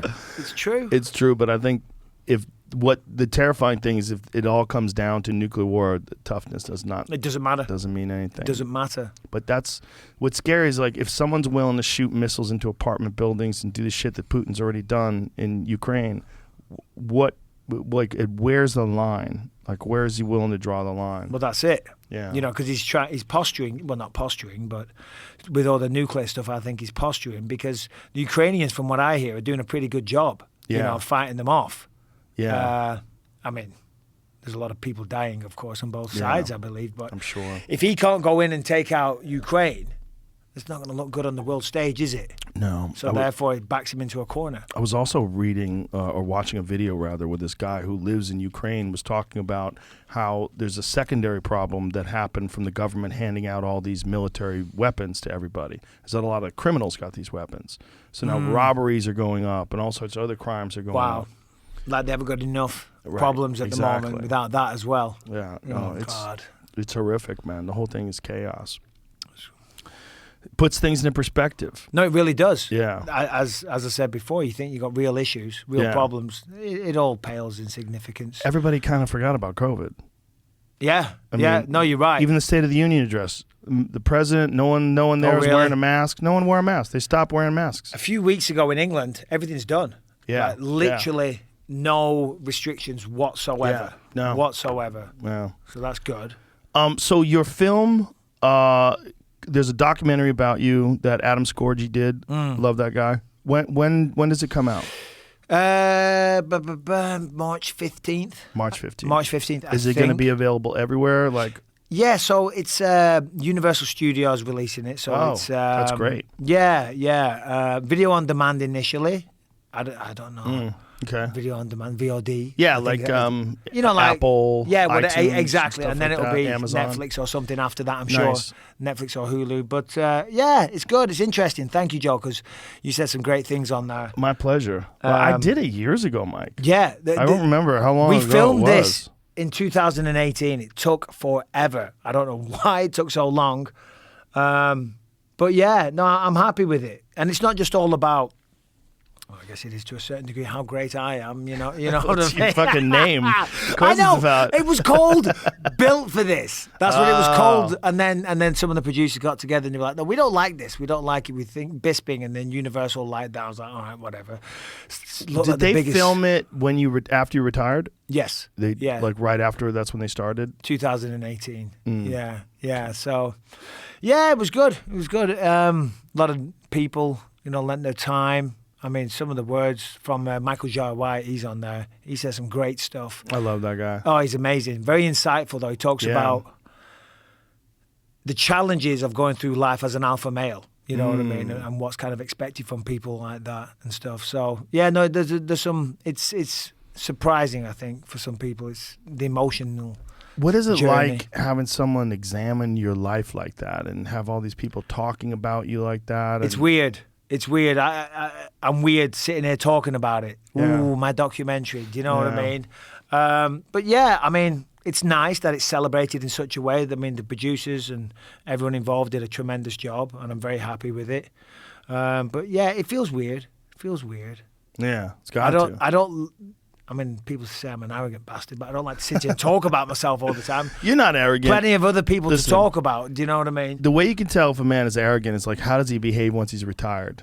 Right? Yeah. And you're a pretty fun guy. You're easy going. I mean, Yeah. you were just driven and intense. No, I was. And like, that guy doesn't exist anymore. Isn't that wild? It's wild. It's wild to me. I don't sit around and watch my own fights, but occasionally I've been flicking through the TV. It's about 2 years ago now. I was going through the TV. My son Lucas was in bed with me, and he's never watched any of my fights. He's not interested. He couldn't care less. He just makes fun of me all the time. We have a great relationship. You know what I mean? It's just Right. we just bust each other's balls all the time. It's great. And I was flicking through the TV, and the Kung Lee fight came on. I said, Lucas, watch this. And he was like, he left the room after a few minutes. He's like, how could you do that to another person, Dad? You know, so that's what I'm saying. We got to war with Lucas, we're fucked. We're all dead. But he went out the room, and then, of course, I carried on watching it, because you do. And at the end of it, I'm calling out, everyone under the sun, calling out Rockhold, saying, I'm going to be the champion one day. And I'm like, fucking this guy. Jesus Christ, I knew I had one eye, and where does this confidence come from? Do you know what I mean? So even that fight and the Kung Lee fight, you had one eye? Yeah. Wow. Yeah. But it's like, where that guy doesn't exist anymore. And even now, commentating, I sit there, obviously, you've done it for many, many years.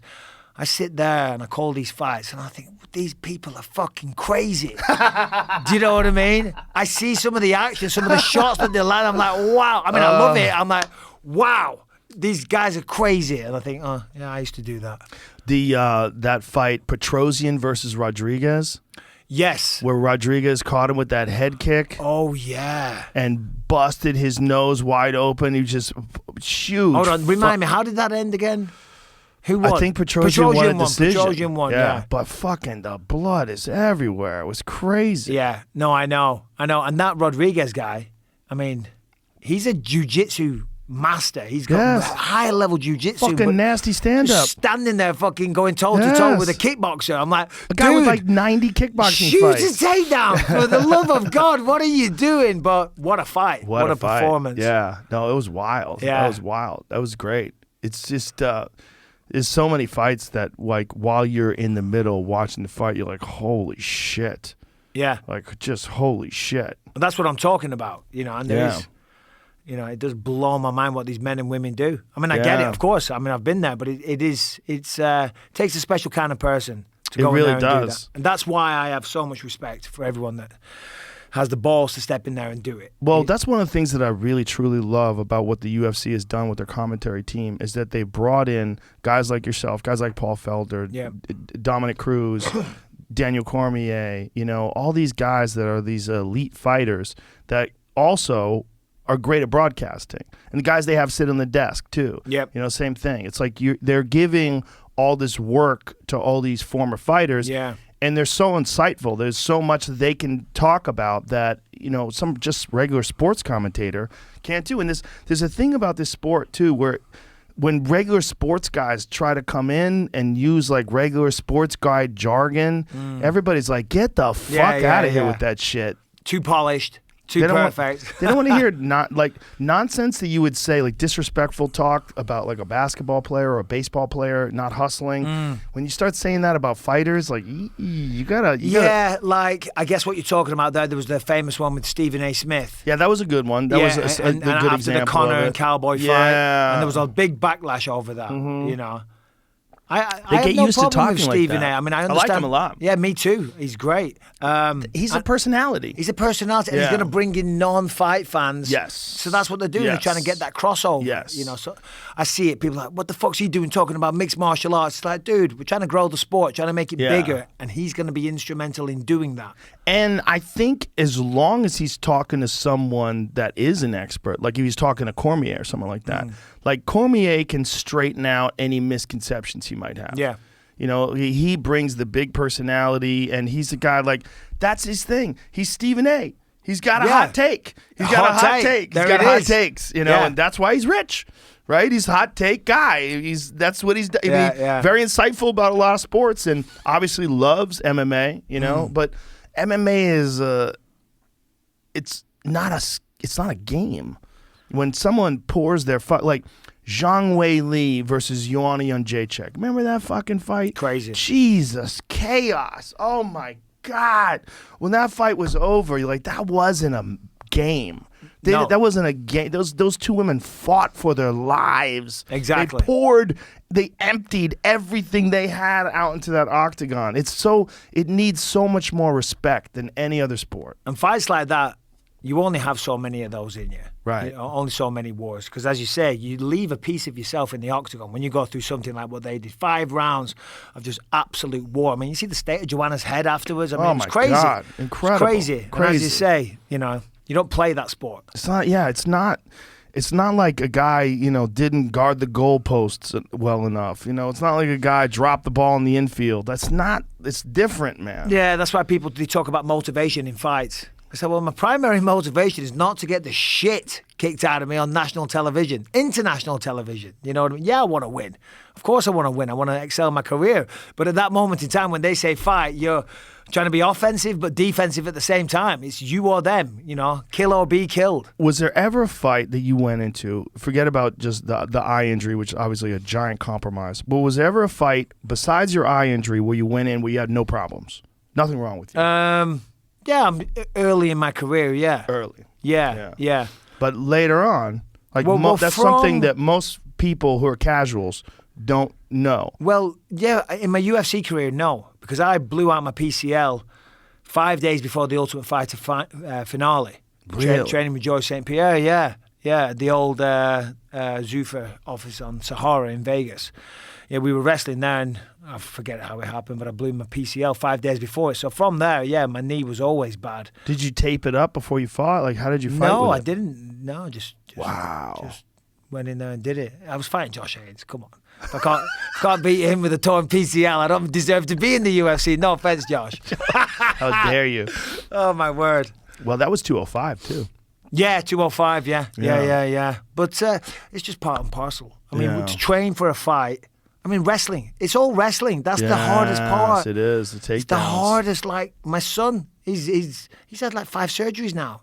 He's never been punched in the How old face is he? once. 20. That's crazy. It's crazy. All my crazy. injuries are from wrestling, other than the eye. All wrestling. My neck, I remember I was doing a takedown, and as I went down, smacked my head on the floor. Obviously, I did my knee with George. Wrestling. It's all wrestling. Wrestling is so tough. Yeah, most of the guys that I know that are high-level jiu-jitsu guys, they fuck their necks up training with wrestlers. And, you get punched and kicked in the face, you might get a black eye. You might get a cut or whatever, but that stuff heals. With the wrestling injuries, they're deep, internal, long-lasting hardships. Yeah. I mean, how many of those guys, like those elite wrestlers, as they get older, like Dan Gable. Like Dan Gable, he's got 2 fake hips, fake knees, And I didn't have a wrestling career. I wasn't a wrestler. Right? Do you know, I supplemented what I did with some wrestling. Right. You know what I mean? That's one of the more impressive things about George. That never wrestled in high school, never wrestled in college, became one of the best wrestlers in MMA. Yeah, it just goes to show. Yeah. If you dedicate yourself to it, and George is so intelligent too. Like he's such a smart guy in terms of his approach to training. His approach. Oh, absolutely. And the thing is, wrestling is hard to learn. That's why most of the time you do start so young, because you can format the brain in such a way that you can learn that. Because I remember trying to learn wrestling, single legs and stuff like that. I can't get power into this, Right. So sometimes if I'm doing a single leg, I put my head on the outside, because at least then I could drive my shoulder into it. So obviously you're going to get caught in a guillotine if you do that. But doing it with the head inside, I was like, for ages, I'm like, this is bullshit. This doesn't work. How am I meant to take somebody down like this? I'm like, what are you talking about, Mike? Come here. And the wrestling coach would just take me down. I'm like, it's fucking easier to punch someone. So it's hard to learn. And the fact that George got so good at it from not wrestling as a child is impressive. It was the thing with striking too. It's for some people, and I don't know why some people can figure it out, but for some people, when they're learning striking later in life, they never develop that kind of fluidity that a person like a Floyd Mayweather, for example. Oh, yeah. That from the time he was a small child, he was learning proper technique. Yeah. Well, you got to have rhythm. Yeah. You need rhythm if you're a striker. Not that I'm the best dancer, I'm not, but you got to have rhythm, and if you haven't got that, just like punching power, you either got it or you haven't. If you haven't got the rhythm as a striker, if you can't move, you haven't got coordination, then you're going to struggle, I think. Yeah, well, one of the things that's interesting about guys like Lomachenko is that his father took him out of boxing for years and made him do Russian or Ukrainian dance. Right, yeah. And so this I've Ukrainian heard that, dance moves that they did, that's part of the reason why his footwork is so fucking impressive, which is a giant part of his game. Oh, no, it's a huge part of it. I mean, his footwork's just incredible. It's dancing. It is. Yeah, it is to a certain dancing. degree, you're dancing with your opponent, you know. Fighting's like a dance. So UFC 3, where you won the Ultimate Fighter 3, rather, where you won the championship. What year was that? 2006. So from 2006, isn't it wild when you look at the change in the games of these fighters? Like how much more there's so many guys that are coming up, like where you're seeing them for the first time in the octagon, like one of their first fights, and you're like, Jesus Christ, these people are so good. Calf kicks. Yes. They didn't exist when I was fighting. I've never taken a calf kick. I have no idea what they feel like. They look like they hurt. Because people fall on the floor and they get red and swollen and they look nasty. Yeah. But there you go. I mean, that's the evolution of the sport. Well, do you remember who the first person you ever saw throw one? I don't. For me, I'm pretty sure it was Benson Henderson. Oh, of course. He was one of the early guys. Yeah, he was one of the first guys I saw use it. But it didn't seem as effective. And it didn't take off overnight. No. It wasn't, because I remember seeing Benson doing it, and I used to think, oh, what's he doing? Because he never, because I've had people throwing weird kicks at me over the course of my career. I'm like, stop doing that shit, please. Like I used to have one sparring partner would be here, and he'd lean down and he'd jab my thigh or whatever. I'm like, what the fuck are you doing, jabbing my thigh? You're just trying to make me look stupid, aren't you? You know what I mean? And I used to see Benson do that. I think there's no impact there, but I was wrong. Well, it's crazy how it just all of a sudden took over the sport. Like, I don't know what year it was. I mean, it was a few years ago, though you just started seeing everybody throwing calf kicks. It's the ultimate calf kicking championship now because you literally can end the fight. Yeah, you can't take too many of them. The only person I've ever seen who could take them and it doesn't seem to have as much of an effect on him is Max. Max Holloway. Yeah. When he fought Volkanovski was eating his calf up, and he just kept switching stances and kept moving. The damage that it does, though, it's crazy. Yeah. I mean, of course, then you've got the nerve issues as well on the peroneal nerve, as we saw with O'Malley. That's one thing, but just the sheer pain, it looks so painful. Yeah, that happened to Chandler, too. Remember in Bellator? His calf gave out. His foot dropped, and they stopped the fight because he couldn't walk good because it's just from the calf kick. Yeah, because people always say to me, but often you get talking to someone and they find out you were a fighter, oh, what was that like? Does it hurt getting punched in the face or whatever? It's like, well, no, not really. I'm not trying to sound tough. With the adrenaline and stuff, and you get kind of conditioned to taking a punch to the face. But leg kicks, you feel leg kicks and body shots. Punches to the face, unless it knocks you out or it's a really, really good one, you just take him, you're like, oh, son of a bitch, whatever. Liver shots are the weirdest because you can get hit sometimes really hard and it doesn't do it. Yeah. Totally fine. And then sometimes a good swift left hook to the ribs. Yep. And you just have that bolt goes through your body and you can't fucking move. Well, it's the angle that you landed at as well. If you get it kind of going up, if the person's breathing in as it's connected as well, that'll, play a big factor in it. But yeah, they're crippling. A good body shot, down you go. Did you see that Koreshkov knockout the other day? No. Who's that? Oh, my God. He used to be... Koreshkov. Oh, sorry, pardon me. Andrei Koreshkov. From Bellator. Yeah. That spinning back kick. Didn't see it, but I know he broke 5 ribs. Bro. Yeah. It's one of the craziest ones I've ever seen. Because you see on the impact, his foot is just deep into this dude's rib cage. Let's take a look. And it's... look at that.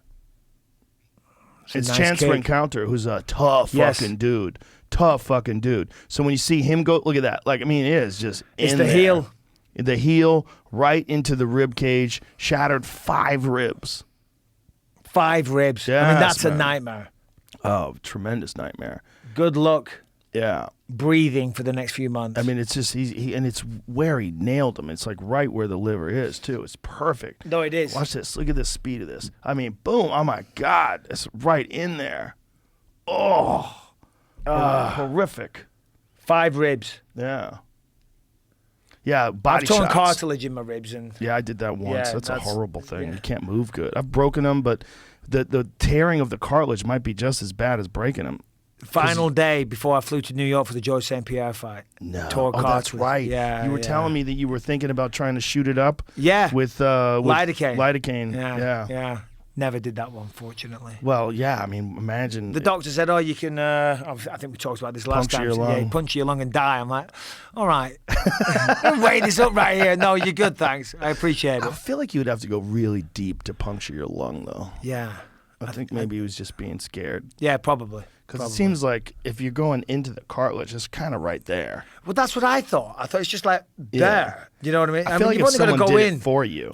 by a centimetre or Yeah, something. yeah. If someone did it for you. Yeah, you but can- May's just thinking, he's a bloody knucklehead, isn't he? He's just going to go, and stick it right in. Do you know what I mean? Right, like you're tranquilizing a rhino. Yeah, exactly. Stick it in me. There we go. No, Michael, just it's only on the outside. But yeah. Is it difficult to go from this guy who's just completely obsessed with winning and fucking people up and being a champion, and then you disconnect from that and you go to being a commentator and a regular guy? Like, do you miss having like some ultimate quest in your life, a thing that you're chasing, or do you feel satisfied with what you accomplished? Yeah, a bit of both, you know, because I'm still, now I'm just on to the next thing in my life. You know, it's not over. I'm still trying to be a success, still working on many, many projects. But I do miss, you know, when you're training for a fight, I miss the mission of it. You know what I mean? Like, so you get an email from the UFC, you're going to fight this guy on this day. Yeah. In 3 months' time, you sit down with your coaches, you watch the tape, you formulate a game plan. You get the whiteboard out with, you know, have train this day, train that day, strength and conditioning there, run there, wrestling there, you know, rest day here with massage and whatnot, you know. And then you go through a 2-month training camp, you all get together on a plane, you fly off to the other side of the world, you know, with your brothers, you know, and you go to war. I miss that, you know, it's fun, you know what I mean? I do miss that, but I don't miss being a fighter necessarily, but I miss that side of it. I miss the challenge. That's great. Well, I think it's because you did it. You know, you got it all in. Yeah. Like you know, obviously with the wear and tear that's on your body, you left it all in the octagon. Yeah, but then you're just on to the next thing in life now. Yeah. You know, I mean, I'm very, very lucky. You know, I mean, you mentioned the UFC bringing in former fighters. I'm so grateful for that because there's so many fighters and athletes. You know, when they're done, what are they doing? Yeah. You know, and that always scared me. You know, because so many people, life doesn't work out for them. You know, that is what the beautiful thing about the UFC, what they've done. I really love that they've given these retired fighters a legitimate career. Like DC's got a great living. He's got a legitimate career as a commentator. And a lot of fighters, they struggle. I mean, DC also has his wrestling too. He's coaching a lot of wrestling. But many fighters, when it's over, they don't know what the fuck to do. Their whole identity is wrapped up in the fact that they're competing. It's hard. It's hard, and you're absolutely right. And a lot of people fall into ill ways and things like that. You see it all the time. It's a slippery slope. Yeah. So yeah, I mean, for me, I was lucky because of my eye issue. I knew I was trying to set up some things whilst I was still had a platform, for want of a better word, because nobody gives a damn about a washed up former fighter. The 10 a penny. Right. But because I knew I was on borrowed time, so I was trying to do as many things as I could to try and earn a living outside of fighting. You know, unfortunately, it all kind of paid off. But yeah, no, it's tough. You know, it's not for everyone. It's a hard way to make a living. Yeah, and you know, we all know so many guys who go the wrong way, where it didn't work out, or they stuck around too long. Yeah, You know? that's the shame. That I mean, like with you, one of the things is you still have your faculties about you 100%. So you could, you know, you're great at talking. You can articulate things well. So many of the guys that we know, they get to a certain point and then they keep going, and they should have stopped, and then they keep going even further, and they should have stopped, and then, you know, you run into them one day and they'll say something to you, and then you keep talking and they'll say that thing again. Yeah. And you realize, like, oh my God, they don't. You know? I'm laughing because I repeat myself sometimes, but that's because I'm an idiot, not because of CTE or anything like that. But I get accused of that a lot. That's why I started laughing. But yeah, no, it's sad. Yeah, but Yeah. it's a tough way to make a living, and people want to criticize the UFC or they want to criticize boxing. We know what we're doing. We know what we sign up for, and we do it. We welcome it with open arms. Do you know what I mean? Yeah. Because this is our chance. This is what we're good at. This is what we're blessed with. These abilities, these talents. You know, and so we do it, and it is a sacrifice. You know, and you don't necessarily know at the time maybe what you might be signing up to in terms of your long-term health. But that's the roll of the dice.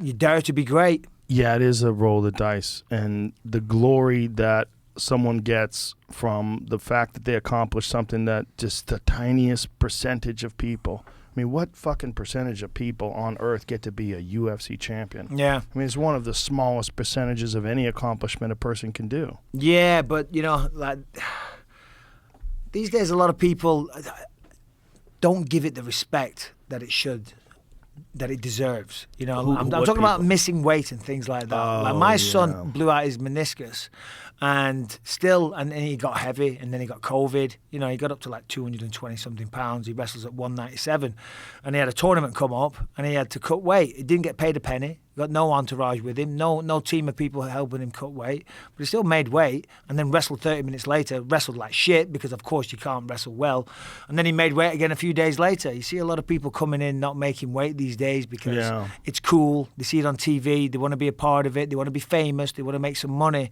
you know. Fucking respect the sport.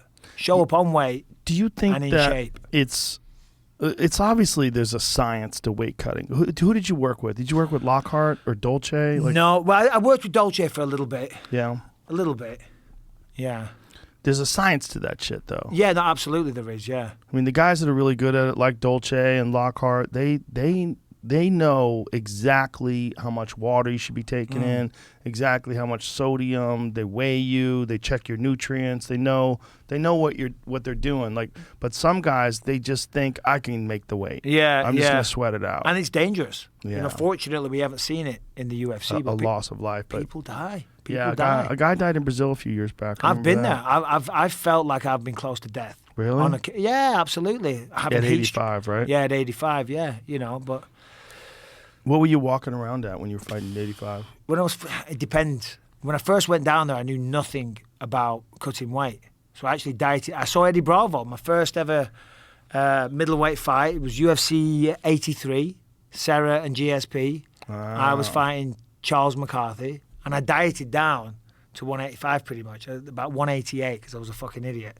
The team I was with at the time didn't know anything about it, and I remember I went down in the morning to have the weight checked, because they always used to bring you down early to see where you're at.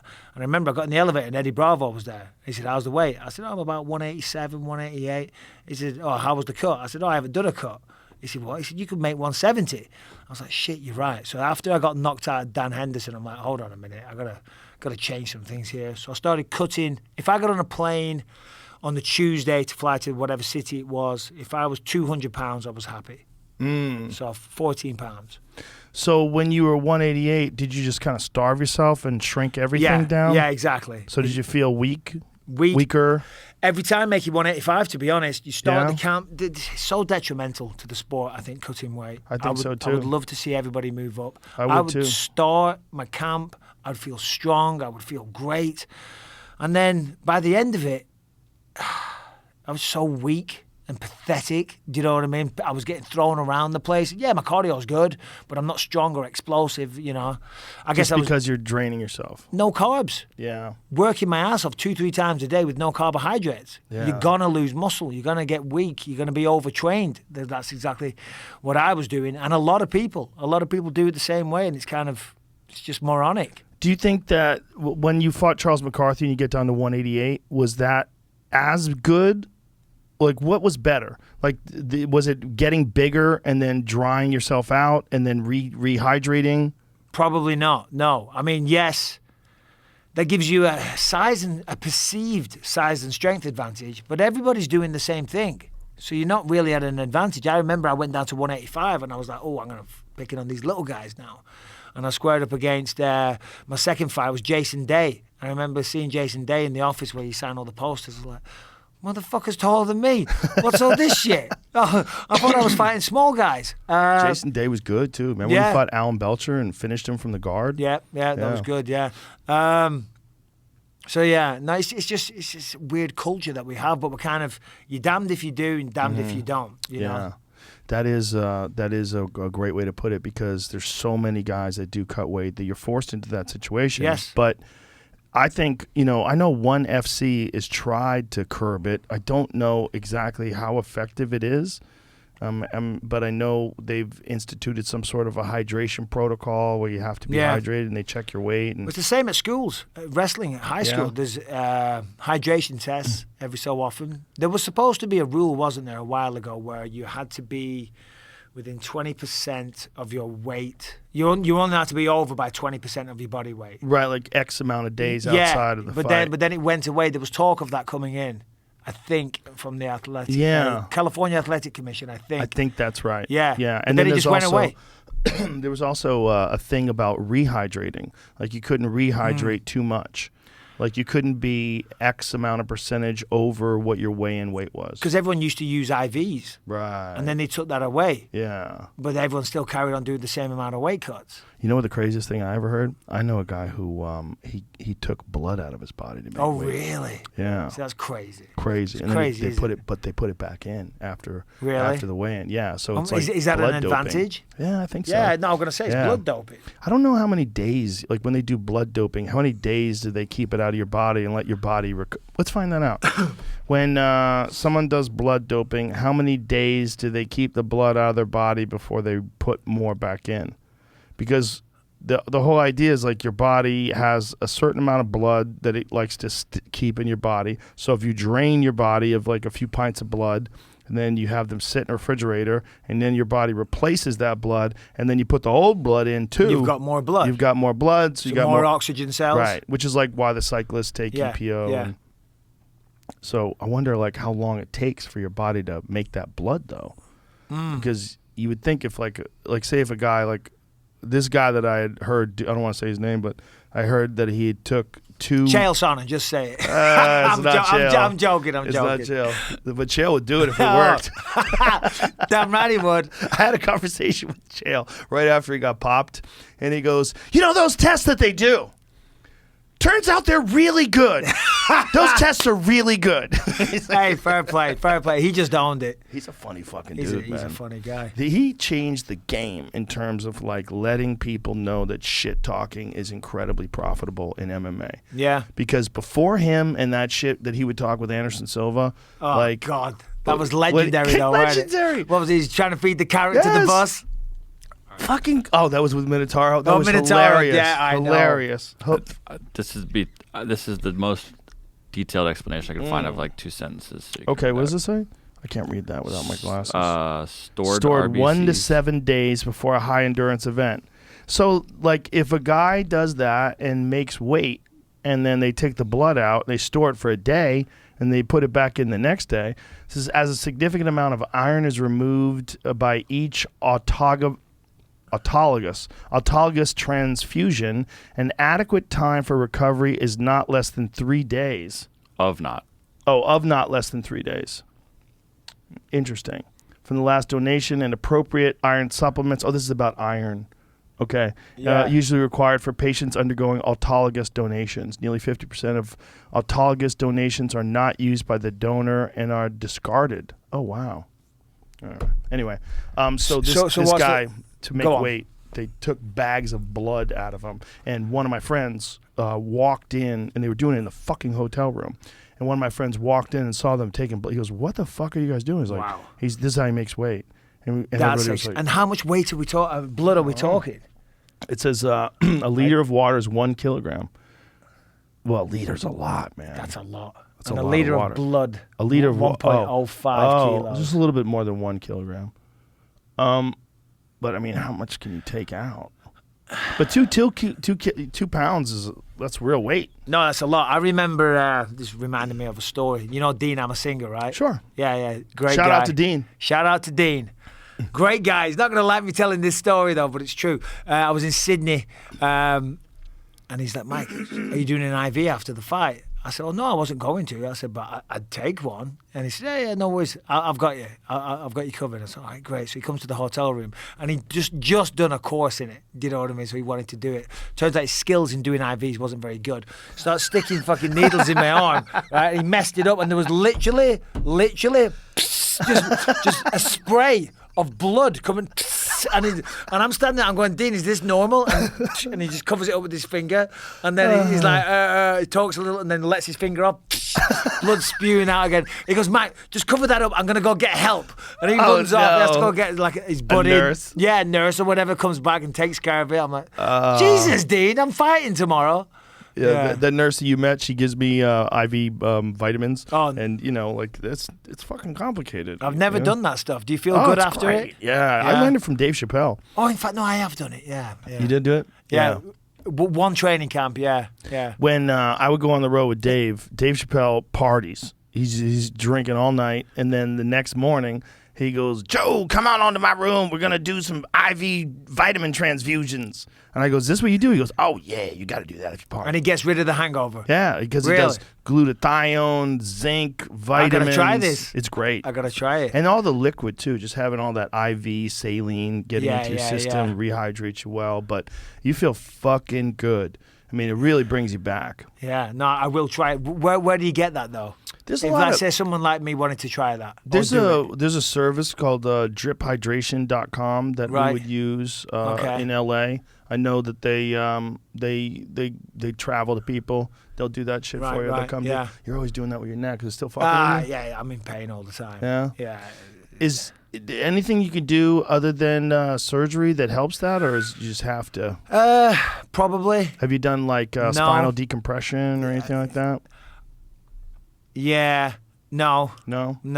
Yeah, I'm my own worst enemy. Yeah. I have a guy going on at me all the time about doing some treatment on my neck, and I'm just too busy. I haven't got time. I'll be fine. And a lot of the time, it doesn't help. I've done treatment and it hasn't helped. I used to go to one place every week and get worked on 2-3 times a week, and it never made a difference. Do you have with your discs? Is there a disc tissue that bulges, or is it deteriorated? No, I don't think so. It was just a nerve being pinched, I think. Right, by a bulging disc, right? I'm not sure. I'm not sure. I know a herniation, that's what it is. Mm-hmm. But just the compressed nerve is just causing issues. You might be able to get away with, there's a thing called Regenikine that I did when I had a bulging disc. Right. I had a bulging disc to the point where it was making my fingers numb, like these two fingers, because it was the ulnar nerve, I guess, and it goes like down through your elbows. I would get elbow pain, and I didn't think my neck's fucked up because I knew my neck was fucked up, but I was like, the elbow pain, what is this? And when I got it checked out, it turned out that this disc was pushing against the nerves, and that nerve was causing my finger to get numb, and they fixed it with the thing called Regenikine. Okay. That was like Peyton Manning and what is Kobe that? Bryant. It's like a more advanced form of platelet-rich plasma. Okay. So PRP treatments. Yeah. And so they take your blood and they run it through the centrifuge, and they treat it for, I think it's 10 hours. And then the next day you come back, and then they inject it into the sites. Like they have these needles that they put into your neck, and they have these little screw tops, and they screw into the top of the needle, and they push it in there and push it in there. And it's pushing this liquid that is the most potent anti-inflammatory drug known to man, apparently. And it's made from your own blood. And so your body accepts it very quickly. There's no worry about rejection. And it causes those areas to relax, and it causes the inflammation to die off. And then the disc kind of goes back into place on its own. It worked with me. I had a fucked up neck like that for a whole year. No, I remember you saying. Yeah. I had an epidural just before, when was it, October? That worked, because I've had them in the past and it did nothing. On this occasion, I did one and it worked, went fine. The pain went away completely. So I'll probably might want to look into this before you go and get more surgery on your neck. They might be able to fix it. There's a place called Lifespan Medicine in Santa Monica. Can't believe I couldn't remember the name. Maybe I fucking head injury. Lifespan. Yeah. But it's I've gone to them dozens of times, and I've had stem cells done there, and PRP Regenikine on my lower back, my mid back, and my neck. You have a lot of stuff done. I can't. Yeah, I'm proactive. Yeah, no, good for you. Good for you. Yeah. I'm the opposite. I'm too old school like that. I always have been. I don't do anything. I wish I stretched more when I was a kid. Do you know what I mean? Or when I was training, because now I can't even reach back here to put my collar down when I put a tie on. I'm a fucking mess. And every Monday I'm like, okay, that's it.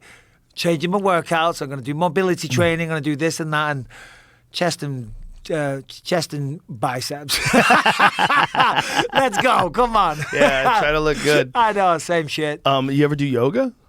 That's on the list as well. I've been talking about it with my daughter because I'm too nervous to go. Do you know what I mean? Because I've never done it before, and I don't want to walk into a room and it's all, bunch of hot chicks all in lycra, and I'm walking in, belly hanging out, bloody trying to, So I said to my daughter, I said, "Would you mind?" Because she goes, she loves it. I said, "I'll come with you one time. Would you mind?" She said, "No, absolutely." So one day this year, I'll do it. Yeah, I hear it's great. It's great. I know you love it. I do. I haven't done it in a long time, though, honestly. I haven't done it since I moved out here. But I found a place. I'm going to start doing it because a lot of my comedian friends out here started doing yoga, and they're like, God damn, man, it changed my life. Really, yeah? Yeah. It calms you down, a good workout too. as well. It's a great workout, and it calms you down. Who is it? The guy Nick, he had the jiu-jitsu guy from South Africa. He had a great quote, Greek gentleman. He said, yoga is a martial art that you do on yourself. Ah, interesting. Yeah. Yeah, makes sense. See if you can find so we could credit him with that quote, because I fucking love that quote. He was on the podcast way back in the day. He used to be on London Real. London Real? Yeah. I've heard of that. It's Is a that podcast. Yeah. He was one of the co-hosts in the early days, but he left, and then the guy who runs it now just runs it by himself. Yoga. I've been talking about it for a while. Got to do it. Yeah. Got to give it a try. How do you say his name? Gregoriadis. How do you say that? Gregoriadis? Nick Gregoriadis. Yeah. I hope I didn't fuck that up. Sounds Nick. about right. Very nice guy, though, and very talented jiu-jitsu guy. Martial art you're doing yourself. Yeah. The fight is not against nature. The fight is against habits. Yeah. Tell me about that one. Yeah. I'm fighting against my habits every day. Everybody is. Fuck me. That's the battle. That's the battle with yourself. But yoga, I mean, I found out about yoga from Hickson. Watching Hickson in that Choke documentary, I was oh, that's one of his secrets. Yeah. One of his secrets is that he was so good at yoga. And essentially, you just get way more flexible as well, right? Way more flexible, way more motion, or way more mobility, way more range of motion, and strength in unusual places. Also, the ability to breathe through tough positions. I think that's very important because yoga involves a lot of breath work. Did you see that documentary on, was it Bikram yoga? That guy is crazy. That guy is out of his fucking mind. Out of his mind. One drop of my sperm is worth $1 million. Yeah. People will give me $1 million for one drop. I mean, the bloody confidence of that guy. I know. Come and to on. say that with a camera on you, Oh, imagine. Camera pointing at you, he's like, my jizz is worth $1 million a drop. My God. Yeah, no, he was kind of a character. Yeah, kind of. He's hiding. Is he really? Yeah, he's on the run still. Yeah, he can't come to America. If he comes to America, they're made a lot of money him. though. Made a lot of money. Yeah. But that's the thing is, like, some people are not all bad. Like, he's definitely, like, according to these ladies, he's a piece of shit, but he did bring, like, a style of yoga and popularized it to America, and I'm sure changed a lot of people's lives as well. Yeah, he just got a little carried away.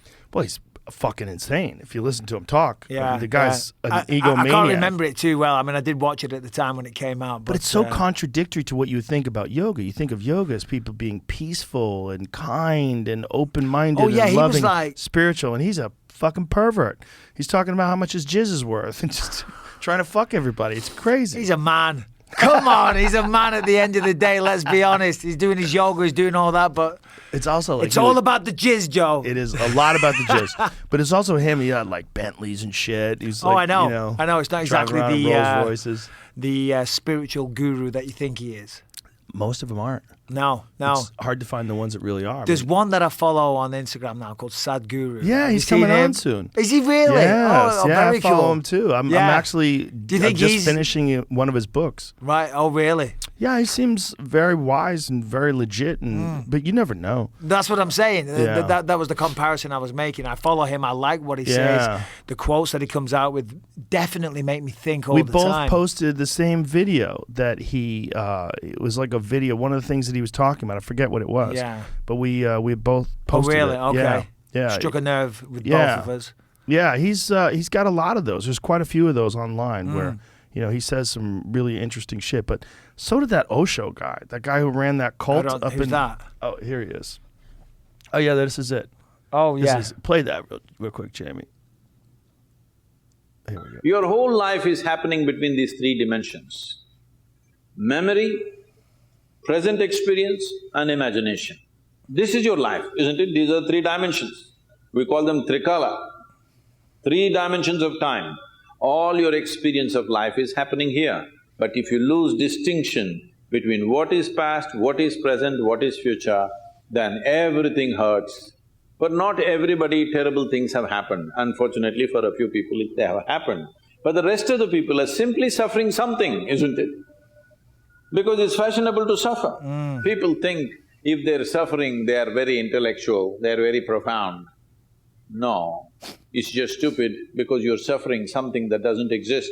You're not suffering what's happening right now. You're suffering what happened yesterday, and you're suffering something that may happen tomorrow already.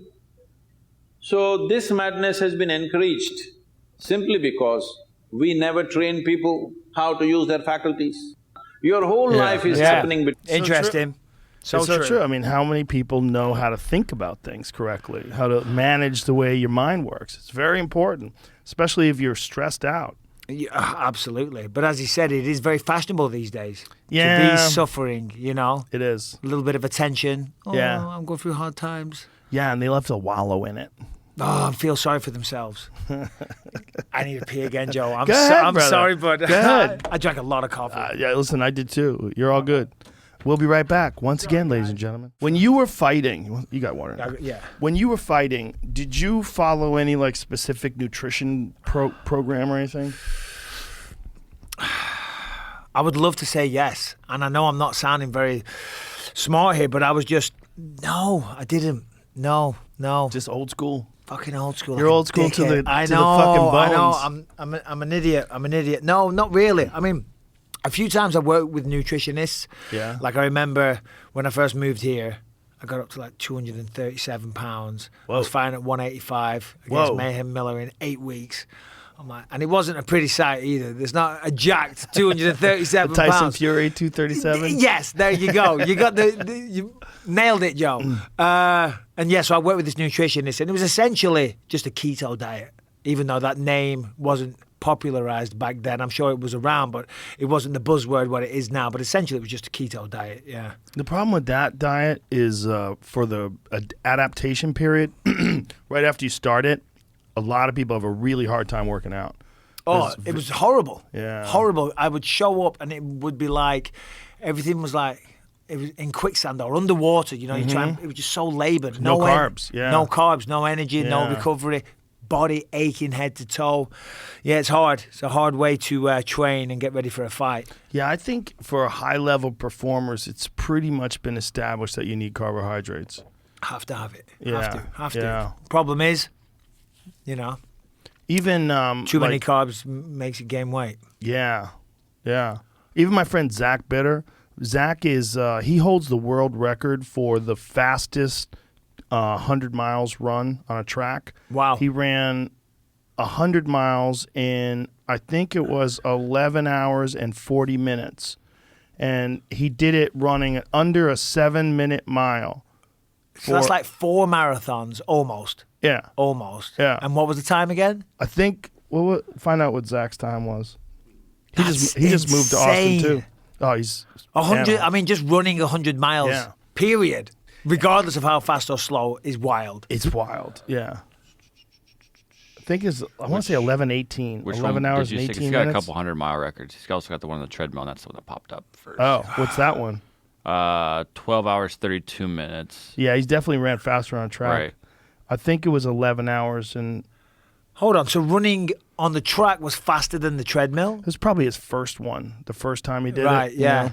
Because typically a treadmill's assist. A little easier. Yeah. Yeah. Unless, have you ever used those ones like the Air Runner? No. Oh, that's fucking great. It's okay. Current world record holder, 11 hours, 19 minutes. That's it, in 13 seconds. 100 miles. So that's an under 7-minute mile Wow. for 11 100 fucking hours and 19 minutes. Oh my God. He's an animal. That's Animal. insane. But what I was going to get to is that he eats mostly meat.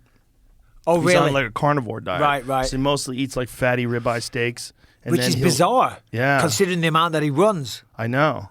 But he thinks it's the most nutrient-dense food. And then when he goes to compete and do things like that, he'll take like glucose gels. Right, and right. he'll eat things like that where he gets plenty of glucose, plenty of carbohydrates, like the day of a big event. But for the most part, his diet consists of mostly red meat. So when he's going to compete, he carbs up. Yeah, he essentially. carbs up like before a big event, like running 100 miles. But and why only meat? Just simply because that's Thinks it's the healthiest. what he likes and thinks it's the healthiest? I think it's really depends upon you.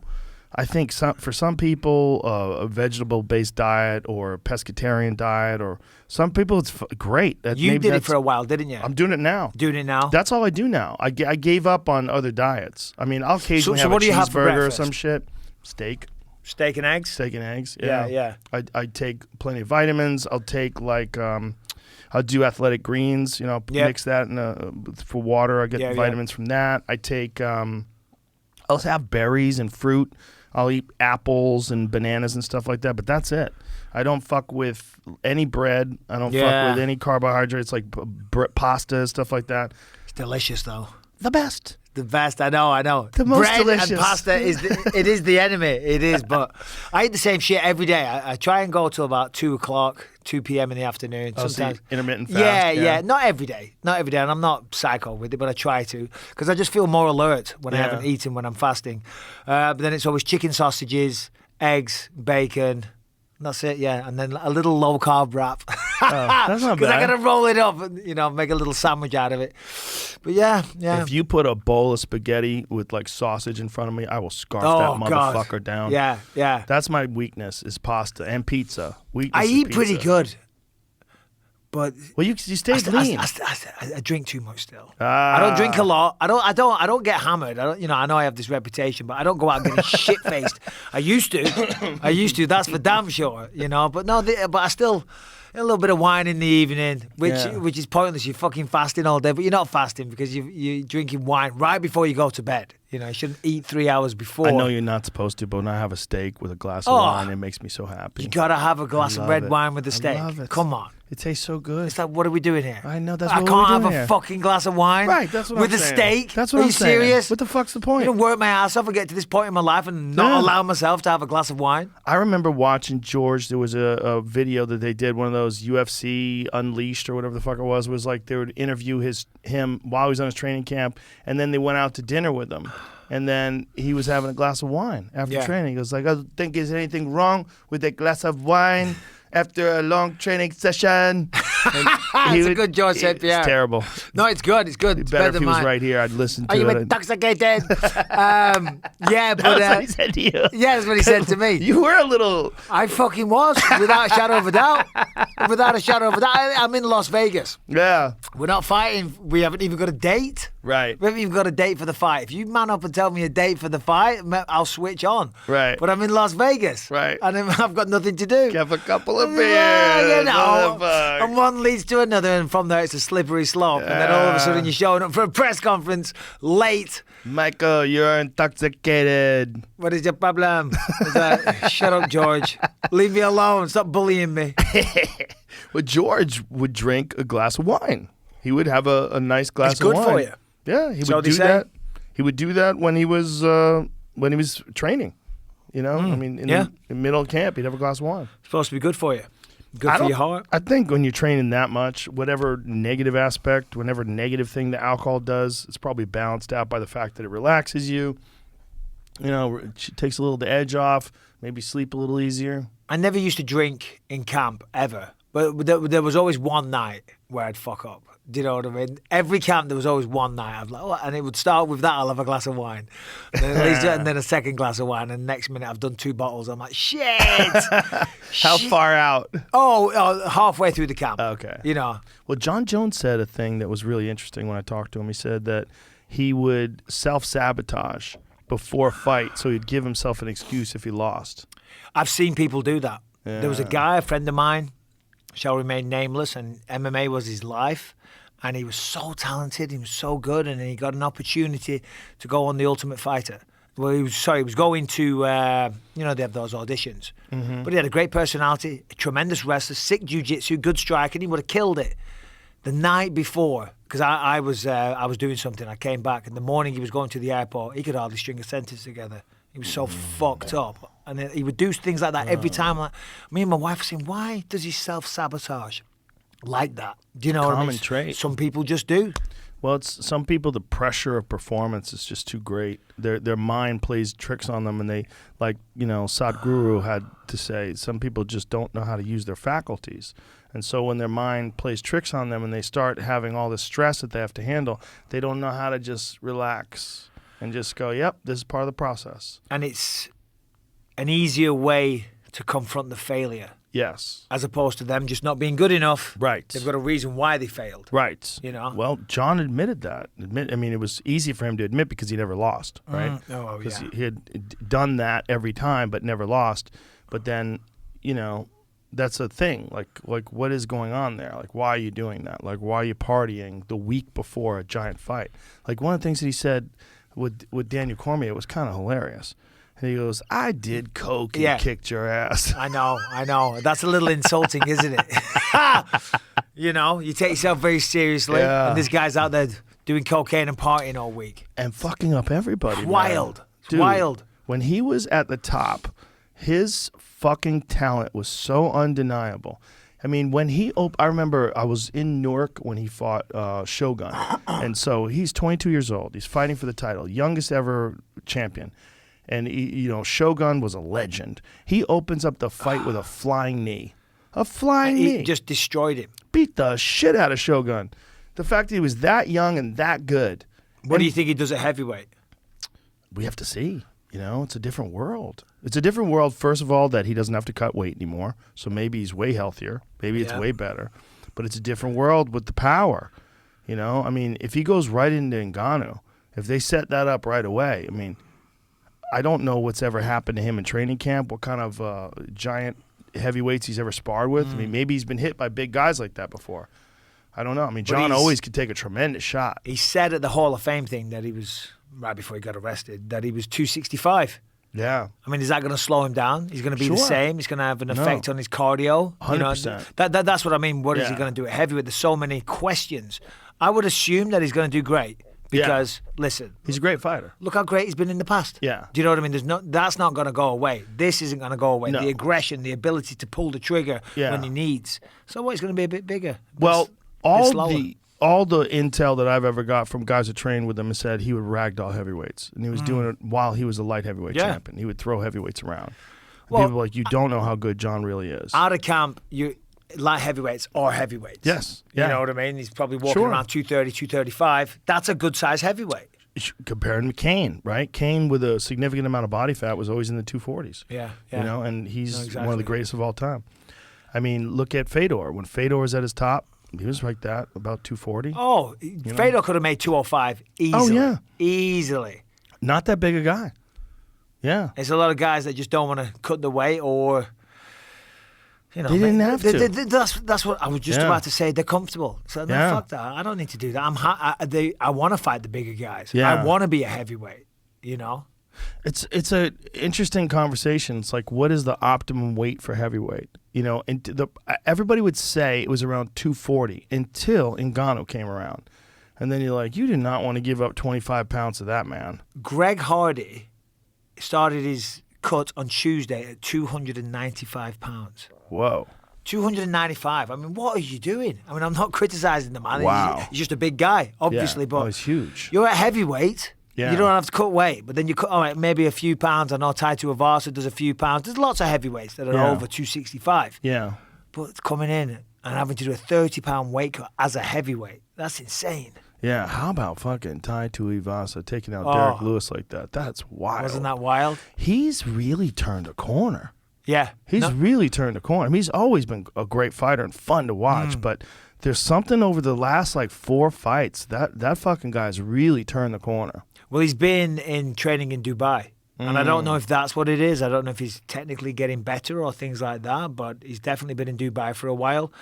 Came to the UFC, was doing great, had flying knee knockouts and stuff like that, and then lost to Sergey Pavlovich, was it? I think he got choked out by him. He had a couple of bad losses, and it was like, all right. But then now he looks like he is a Top contender. 3. Doesn't look like a contender. He's a contender. You beat Derek Lewis like that, you're top 3, right? Absolutely. You know, it's funny And because to face plant him in know, Houston. I know, in his Come hometown. That fight was crazy watching on television, but the roar of the crowd and the commentary and everything, you couldn't hear the thuds of the shots. Somebody has a video. It seems like cell phone video that is like right there, cage side. Of Lewis hitting him on the ground or No, both the of elbow? both of them hitting each other. Yeah. They're in the middle of the slugfest. It's like a shitty cell phone video, but you hear the whomp, the shots they were landing on each other. Because those shots that Lewis hit Ty with when he was down, I was like, because I like Ty. I mean, how can you not like Ty? And I like Derek Lewis, of course, as well. But I know Ty a little bit better. Do you know what I mean? Yeah. We're friendly. You know what I mean? So I was like, oh, fuck, poor guy. He survived it, He's though. about to be finished. And he Right. just said, nope, screw this. And then come up guns blazing, just swinging for the fences when he stood up. He didn't stand up and run and try to get out of there. He got up and fought fire with Yeah. fire. But did it the well. shots that he ate from the biggest knockout artist in the history of the heavyweight division. Derek Lewis has knocked out more human beings than anyone in the history of the fucking sport. Crazy. Clean as well. Oh, dead. Curtis Blades? No, but I mean without juice. Oh, yeah. Oh, Without yeah. juice. Dude, he told me he has low testosterone. Like Vitor Belfort, he's Right. 12. You know, when he beat, who did Derek knock out? Oh, UFC 12. Dorcas, Chris Dorcas. When he beat Chris Dorcas, I interviewed him on the mic and I said, you've now got 13 knockouts in the UFC, the most in history. He said, yeah. And he did it clean as well. He did do it clean. Yeah. And he told me when he was on the podcast that he got tested and he has low testosterone. Really? And I was like, how the fuck do you have low testosterone? How's that even possible? When we used to have UFC Tonight, you know that show on a Wednesday night, I had a little phase. They had one of those old punch bag machines. Oh, yeah. You know, like you see at the fairground. Yeah. And then everyone that came on, we would put them on that. Derek Lewis hit that thing, right? And I swear to God, when the ball goes up and hits like the frame, the metal thing, the thing, say if this is the base, when it hit, ever so slightly came off the ground. That's how hard he hit that fucking ball. Hit it like that and then just a little bit off the ground. I was like, holy shit. I would like to see him punch that machine that the Apex Center has. Yeah. You know, that Francis Ngannou has the record. Ford punching Escort it. hitting Yeah. it 40 miles an hour or something. I don't know if that's real, though. No, me That doesn't neither. make sense. You would be I think the math obliterated. is screwy. You know why the math is screwy? Because I beat that with a kick. Whatever that number is that he did hit you? with a Oh, punch. I saw that. Yeah, I hit it harder with a kick. Yeah. So there's no way I kick like an escort. That's not true. And it was only a roundhouse kick. It wasn't like a turning side kick or anything. So I think they're like when Dana was saying that, I was like, Dana, you might want to stop saying that. Just check your facts. Yeah, I think you might want to talk to a scientist. 'cause Yeah. Whoever's, it's not like Dana and I are out there with lab coats on. No, for sure, exactly. And who's tested how hard a Ford Escort hits as well? Who's getting hit by it? Yeah, exactly. Yeah, I don't think so. I Yeah. think if they drove a Ford Escort going 30 miles an hour into that fucking punch machine, It would that shit obliterate. it would The thing would obliterate. just fly apart. There's no way that's the same No, amount no. of force. It's not possible. Into a fist? No way. Come on, you're going to Not go ch- through the person. No, yeah, it's not. There's no way. There's no way. I mean, it's fucking crazy power. Yes, Crazy undoubtedly. power, but there's no way. No. Yeah. I have bad memories hitting those things. I remember at a fairground, I went to Oh, hit yeah. it, and I missed, and I hit the base. I did that. I Broke fucked my my hand. knuckle up. I did Yeah, the same thing. yeah. I hit the thing on top of it. Yeah, exactly. Yeah. Exactly. Yeah, those things are stupid. There's a funny video, though, of a girl doing it, and she swings and hits her boyfriend right in the face. And his face is so far away from that bag, you got to go, I wonder. Yeah. I was going to say, how do you wonder. miss that and hit your boyfriend in the face? She stepped in like stepped forward, swung, missed the bag entirely, and hit him right in the chin. If I was him and I saw that video, I'd be super suspicious. Yeah, I mean, I haven't seen it. Can we get it up, Jamie, by any chance? I would like to see this because I'm trying to give some input on it. I mean, it could be just terrible timing and bad luck and all the above, but there's something about the way she connects right on his fucking face that makes me wonder. But is it a good shot as well? That's a good shot. Oh, yeah. Not a bad shot. I mean, she steps into it and everything. Right. Misses the bag. Here we go. This is it. This is it. Oh, Watch I this. see. Look Right, how so far away his face is. He's nowhere near. Nowhere near. Watch this. Oh, come on. Come on. Do you think that was one of those, these stupid social media pranks where they're trying to pretend? Because these, do you think so? Yes. Yeah. Let me see it again, Jamie. Let me see if he really gets hit. Let's break it down. We'll figure it out here. Yeah, here we go. Let's break it down. Let's see. He's nice and slow. Oh, what's he looking at? He's looking at the bag. No, he's not. Or looking at the counter, maybe. Why? Because he wants to see what her number is. Why is he there? Because he's her boyfriend. That's not the best place to stand. Well, it's not a To see bad the place number. to stand if Yeah, someone's actually hitting the bag. It's the best place to stand to be in frame. Right. Oh, I see. Okay, let's see the impact. Here we go. Slow it down. And Yeah, He doesn't even I look don't at her know, once. man. Oh, hold on. It's an uppercut as well. Oh, no, it's a hook. She She fucking hit him, hits him, bro. But also Yeah, for, but for the views. But it's a hook, Uh-huh. right? So Yeah. if I'm trying to hit the microphone there, she's coming off to the side. Yeah. She's not even aimed at the bag now. She already turned towards him. Let me see. But she's looking at the bag, dude. Not well. Look, watch again. Watch her feet. But watch there's her no feet. way she watch her could feet as miss. she turns towards him. Mm-hmm. Okay, here we go. Here's the Like wind up. she's just getting closer and closer. I and think closer she to just him. sucks. I think she Maybe, sucks and she hit maybe. him right in the face. Dude, Well- I think she sucks and she hit him right in the face. Or she fucking hates him and she wanted to hit him. I mean, if you swing a punch hard as you can and you don't know what you're doing, you're going to be off balance. Yeah, You you're know, gonna miss. if you're swinging no haymakers, It's not. I mean, it's a bad miss, but it's not I don't know, Joe. implausible. I think you really want to believe this. Go ahead. I think it's totally. I mean, what kind of man lets a woman haul off and punch him in the face like that just for a TikTok video? Oh, you get that money. There's a How lot much of money? Depends on how viral you go. Oh, come on. How viral is that? I- But people would just Was that share on- that and steal it. and now we're talking about it on this show. There you go. You know, and who would do that? But this is Jamie. Jamie's Captain Tinfoil. He puts that tinfoil hat on Somebody for every told video. me on Twitter today, they went, oh, make sure you bring your tinfoil hat today. Oh, that's funny. Yeah, they think I talk about a lot of conspiracy theories. Yeah. I guess I do. But if you talk long We're the enough, conspiracy guys. We think Yeah. this is a conspiracy. You're like, no, it's true. it seems true to me. I don't the know, way Joe. he hits her, or she hits him rather. She's hitting him full blast right in the kisser. And he takes it well. Not really.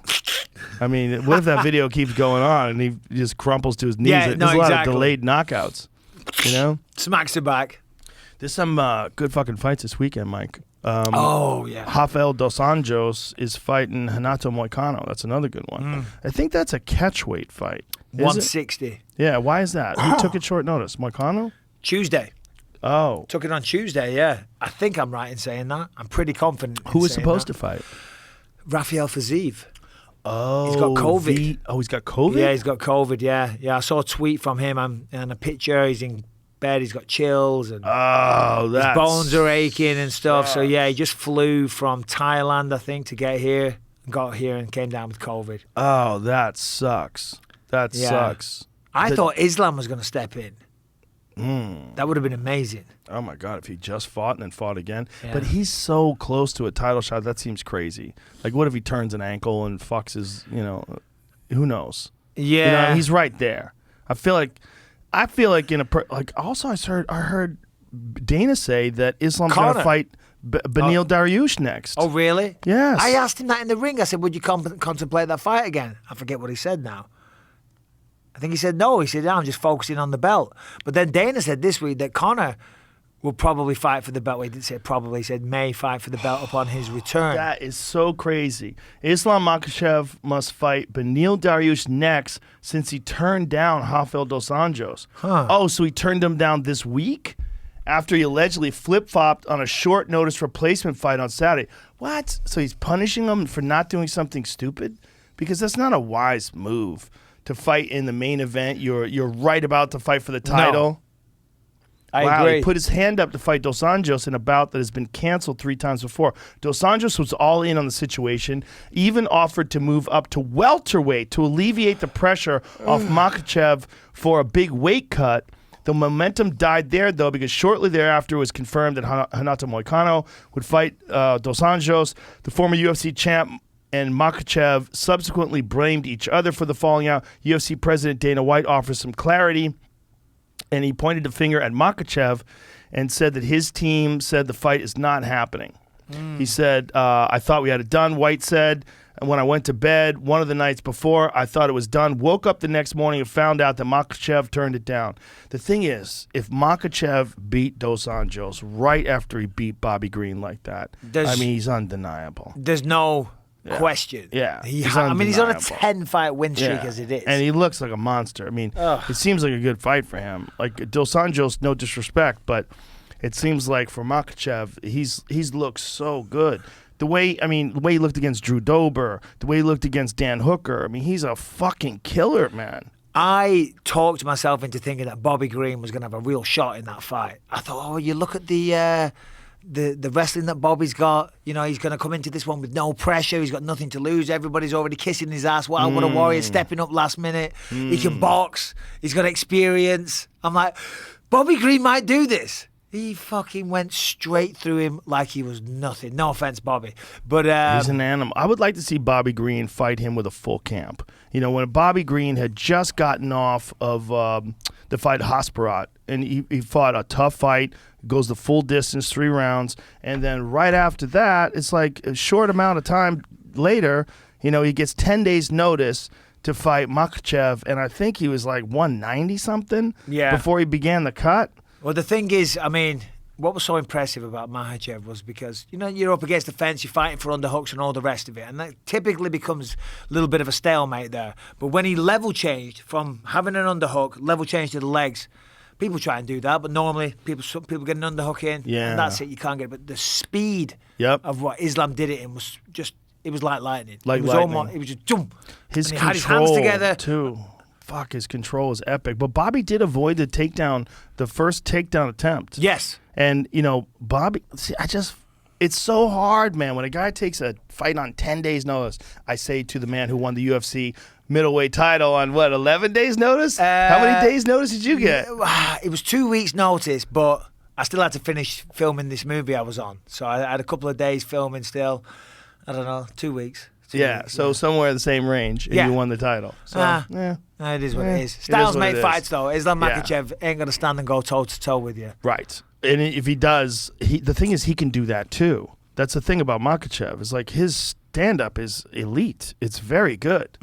It's very good.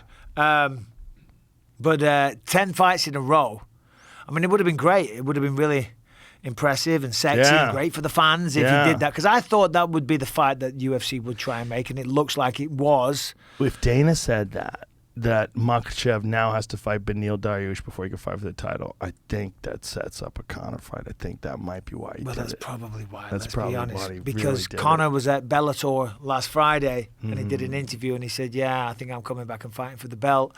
And then, it's kind of crazy. It's wild, but if you own the company, would you want that to happen? You probably would, let's be honest. Because the reality is, Conor's best days are long gone. They're behind him. You know, you can't stay at the top Perhaps. forever. Probably. Well, no, the you're last right, you're fight, right. listen, we got to look at it this way. It takes a long time off. The Cowboy fight is very quick. You don't get to see what's really going on. And then Dustin fucks him up. And Dustin fucked him up with calf kicks. His leg was destroyed. That's one of the best examples of a calf kick winning the fight. There you go. And then, of course, beautiful combination. Starts off with that right hand, rocks him, puts him away, knocks him out, no questions asked. Then it comes in the second fight with a hairline fracture already in his shin. Yeah. And then fights and his leg snaps. He falls back. It's very unsatisfying. It is unsatisfying. And then he has a year off. Yeah. You know, and then for also, him. who knows what he's like now? I mean, his fucking shin has a bolt in it forever. He's got these plates on his shin trying to glue the whole thing together. And it's a year later, a year out of his prime. I mean, who knows? He hasn't sparred. I'll tell you this, though. If there's a person that you put him against in the top 5 to beat, it would be Charles Oliveira. You think so? Charles is hittable. And Conor can still fucking hit. That's true. He's fast. Charles is hittable. He's hittable, but he can take it too, man. He's not going to wrestle. Oh, no, he can't take it. He can take it, man. I know, he's the not the there. fact that he survived both Dustin's onslaught, where he really looked like he was going to get put away, and Michael Chandler. Chandler had him hurt bad. Yeah. Survives that and then comes out and starches Chandler in the second round. Yeah, but he's not Superman. He's not Superman, but goddamn, No, he's I'm just saying, ferocious. like, who else is that? I mean, Gagey. Gagey never uses his bloody wrestling anyway, so... Who knows? I mean, Islam wouldn't be good. Who else is there? Chandler would probably wrestle him. So in terms of stylistic matchup... Gaethje's very dangerous for a guy like Conor. If Gaethje beats Oliveira, Gaethje versus Conor is a dangerous fight for Conor. Who the fuck kicks your legs better than Gaethje? Oh, shit. I never thought of that. I thought you were talking about his boxing. His You're boxing's right. ferocious, too. Yeah, no, I forgot. You're right, though. Oh, my The calf God. kicks, the leg kicks. His leg kicks brutal. are some of the best in the game. And he also is a great wrestler, too. Of course. And Gaethje will kick your leg from inside a tie-up, which is crazy. You ever see him do yeah. that? No, I have. His hips are so flexible. Yeah. He could throw those tight leg kicks from, like, grabbing inside. He's got, like, an over-under on you, and he fucking kicks your legs. Yeah, no, it's crazy. His highlight reel, like, is some of the best leg kicking I've ever seen in the lightweight division. It's fucking amazing. And he did it to guys like Edson Barboza. Like, lights his legs up. I'm just saying, though, there's a potential that Conor comes back, beats Charles Oliveira, and becomes champion again. Because that is, and that's... I don't think I could deal with the world if that happened. I'm like, oh, my God. Oh, my God. Ireland would have a fucking parade that would last a month long. But it might happen. It might happen. Listen, if Conor connects on anybody's mug, that's what I'm saying. You never know. He's still got that left hand. He's still got power and speed in what it. Firas Zahabi calls the touch of death. Is that what he calls That's it? what Firas Zahabi Yeah, is. He's got the touch of death. Kind of It does. really does. Kind of does. Really it's does. diminished a little bit because it happens. But and again, it's like, it's one of the things that he said about the first Poirier knock when Poirier stopped him. He goes, it was too much inactivity. I wasn't, I'm not ready for this yet. Yeah. And then he comes back, fights him a second time, and the second time gets fucked up and with the broken leg.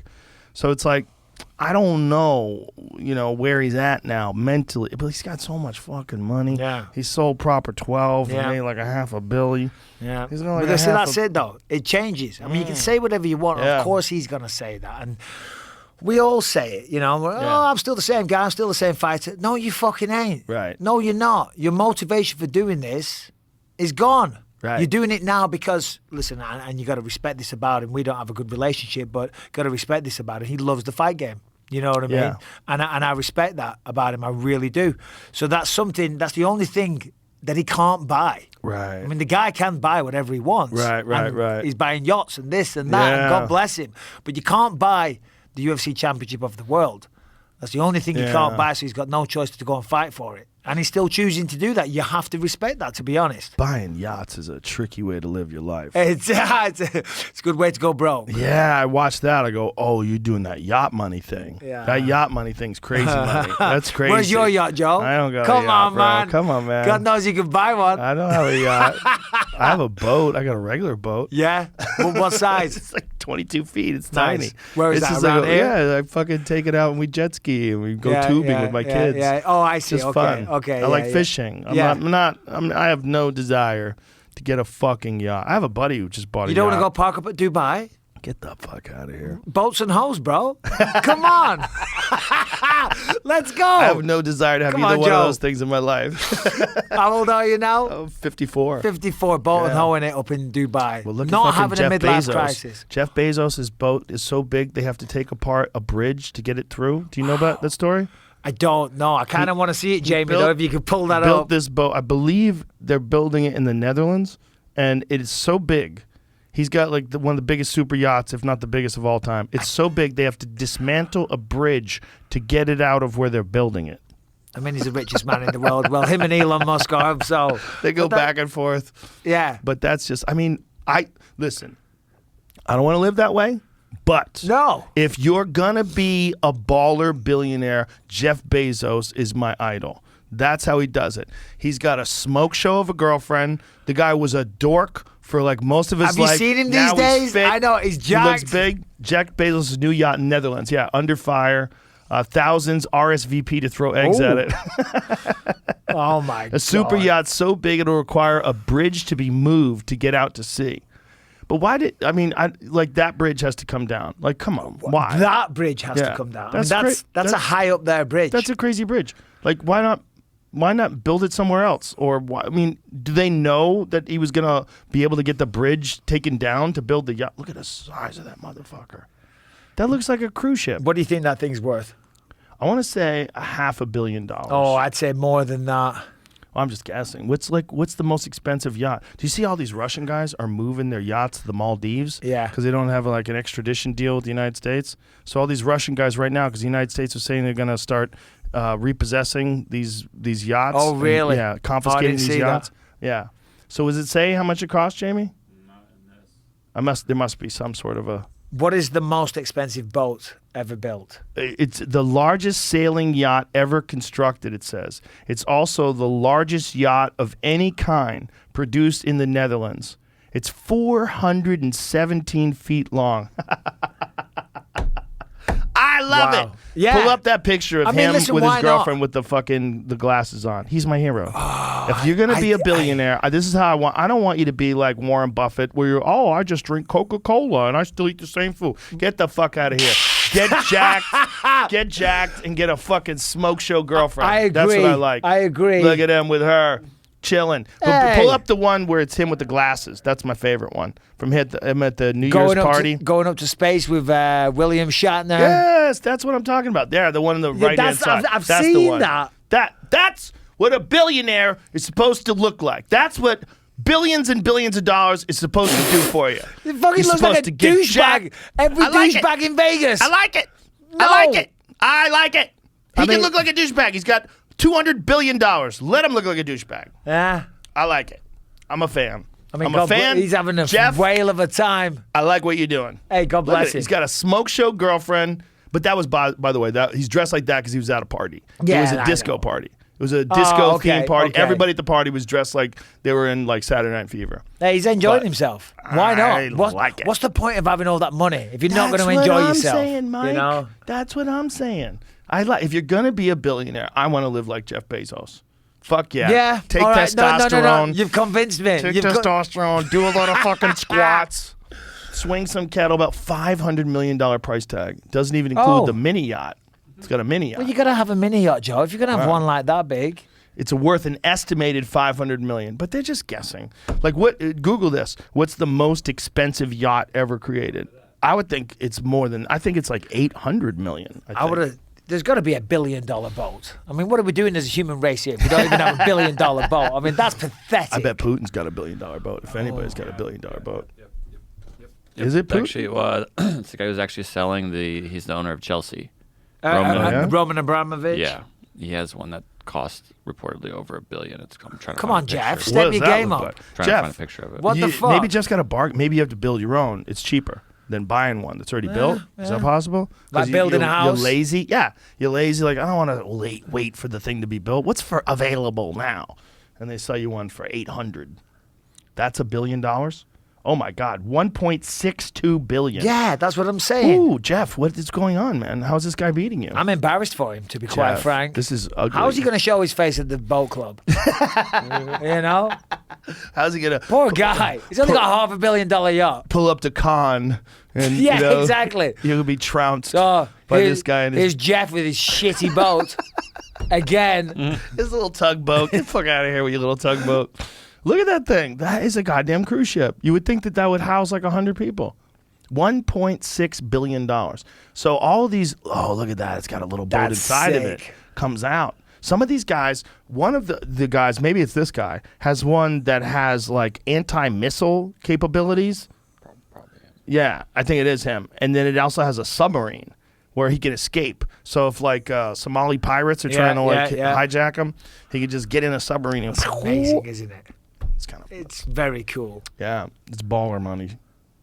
That makes me look like a pauper. Uh-huh. Well, Look at that. definitely makes me look broke. So what's going on here? That's it? Is that his boat? Who, Jeff's or... Look at that. What the fuck is this? Eclipse. That's it? That's the this boat? looks like it's also It's a computer. CGI. rendering. Yeah, Right. CGI, yeah. Oh, it is. Okay. But okay, here it is. So is this Bezos? No, this No, is the no. Russian gentleman. So this is the guy that's moving his shit to the Maldives. They're all trying to not get confiscated right now. So the United States and NATO moves in on all their assets. Well, he's selling Chelsea Football Club, actually. I just saw that. Is you think that's because of the same reason? It's got to be.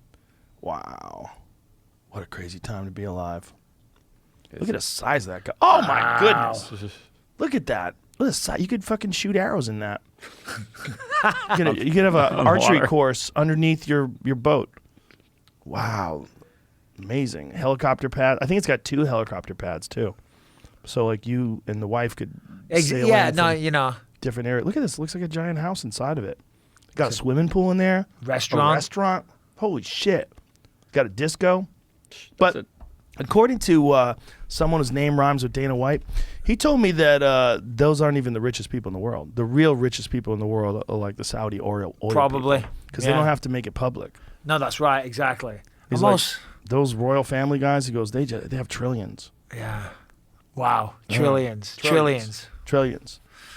Yeah. It's a wild remember life they're living. I watched a documentary on the Sultan of Brunei. And the Sultan of Brunei has his own disco. And until he got in trouble. So one of the girls like ratted out his thing. What do you mean he has his own disco? Listen to me. Okay. What he has in his house is he's a palace, right? Giant discotheque. But it's only him. So he brings in these gals from all over the world and pays them exorbitant amounts of money. And then he comes out and it's just him. Let's go. It's just him. And it's like, you and you, let's dance. That sounds like a very expensive way of getting hookers. That sounds like what Jeff Bezos is trying to do. Sounds like what a guy with trillions of dollars does as well. Yeah, when you want to take it to the next level. Yeah. You know, Jeff Bezos got a smoke show girlfriend and his giant yacht, but hey, I got my fucking disco. That ain't nothing, buddy. And I fly in these gals from all over the world in and his pay house. them. Yeah, and he would have this thing, and this lady, one of them, who's like, I think she was like a penthouse pet, she was writing a book about it, and she got caught, and they confiscated her laptop and sent her back home, and then she started doing interviews and giving up, and all these girls were mad, like, oh, you motherfucker, because they were blown getting it for his own. paid to do this. This paragraph is pretty fun. Here you go. Indeed, the Sultan and his equally decadent brother, Prince Jeffrey, were dubbed constant companions in hedonism in 2011 by Vanity Fair. He lives in a palace with 1,788 rooms, wow, 257 bathrooms, 5 swimming pools, a mosque, a banquet hall that holds 5,000 people. So he's a 5,000 fucking people banquet hall and a 110-car garage. When he turned 50, the Sultan built a stadium, invited Michael Jackson to perform in it, and paid him $17 million for 3 concerts. Wow. Amazing. He does not give a fuck. Doesn't give a fuck. fuck. Who was it? Vanity Fair are saying about it. Do you think he's bothered? Yeah, he's like, talk all that shit, bitch. Well, Vanity Fair wrote a piece on me. Tell How am I going to get Fair over they it? can come over here and suck it too. Oh, my I'm out here God. partying at my giant banquet hall for 5,000 people. Louise. Yeah. Balling. Yeah. He had a collection Do you of think cars. he gets lonely? He's probably too busy. Look at him. Is that him there in the middle? Yeah, just balling out of control. I don't think he gets busy. Lonely. He's probably so busy. A lot of people like that. Why would he be busy? Because he's banging hoes. Fair enough. He's having a great. I don't think he's working every day. Maybe some of those girls are nice to him. Maybe he's got a lovely relationship with one of them. I don't know. You never know. knows? I mean, Who maybe he's lonely. Maybe he's having a great time. Maybe he like hangs out with his friends. You know, I don't know. I'm hoping he does. I'm hoping he does. I'm hoping someone wins. I like when people win. Yeah, I like me when too. they win at life. How much do you think he spent a day for 10 years, according to this article? $1 million. Not including $10 million Not a day. including it. Well, that's a lot. Too much? But it's closer to $747,000 a day for 10 years, on top of $17 billion in gifts to friends and family. So what is that? $747,000 a day times 365. That's about 247.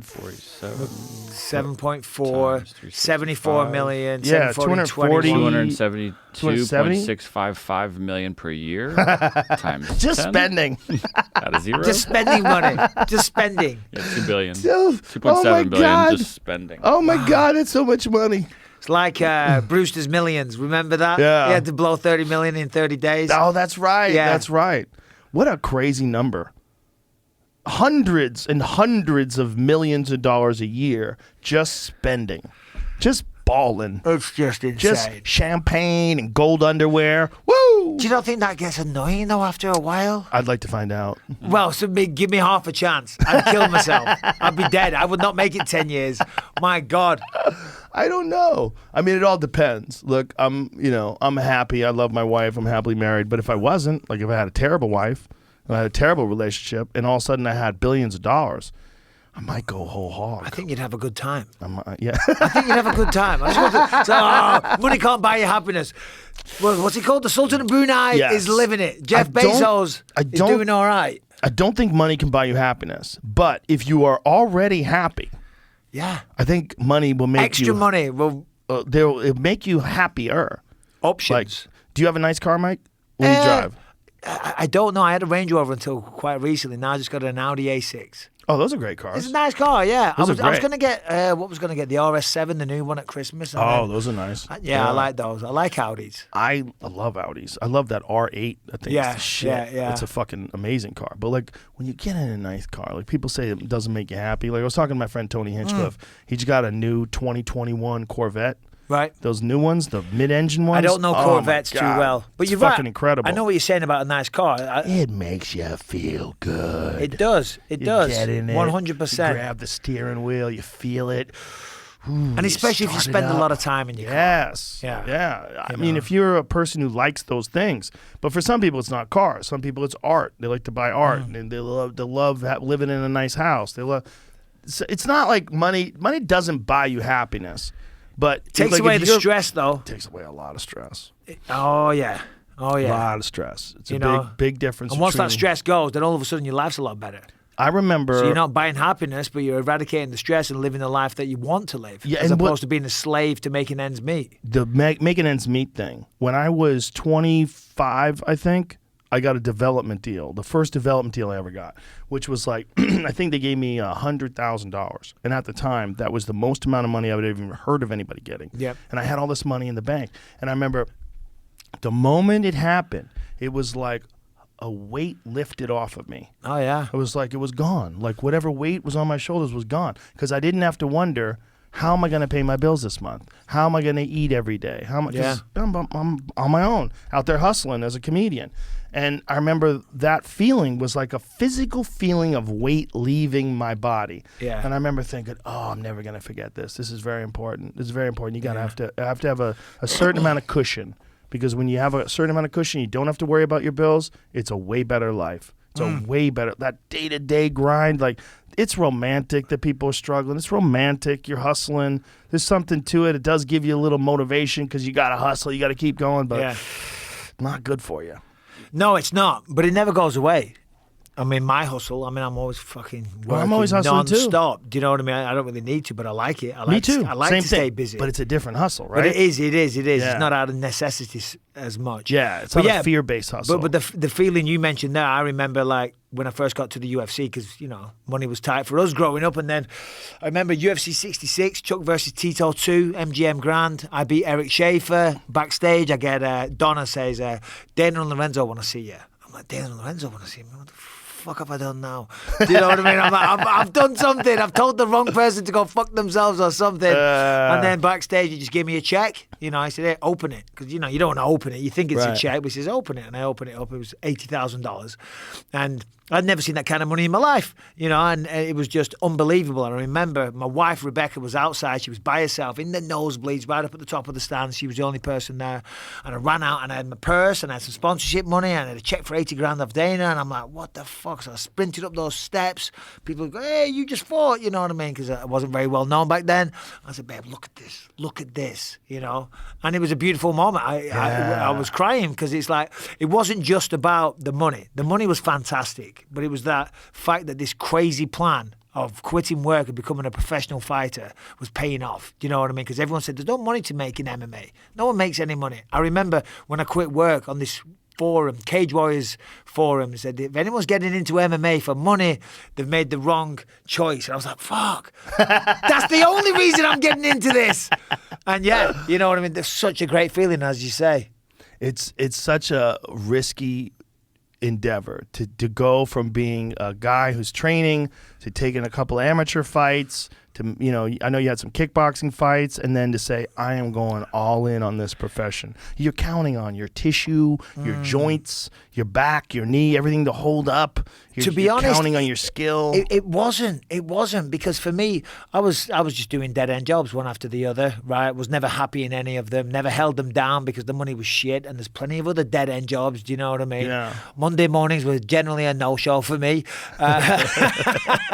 But so when I quit work, for the first time in my life, I felt when I was training to be a fighter, I was living the life I was meant to be living. Do you know what I mean? I was never happy. So it felt right. I felt right. I felt this is me. This is what I should be doing. I felt finally, because those sacrifices that I made, like I used to sleep in my car and stuff, didn't feel like sacrifices. It was exciting. I was on a mission. I was on a journey. I was on a path to something. My wife was sacrificing. She was at home. Bills piling up. She was skint. But I'm fucking off doing jiu-jitsu, fucking doing this, going down to train with Brawley or Steamer, sleeping in my car, whatever. It's like living this crazy adventure, if you will. Do you know what I mean? So it didn't feel like a sacrifice.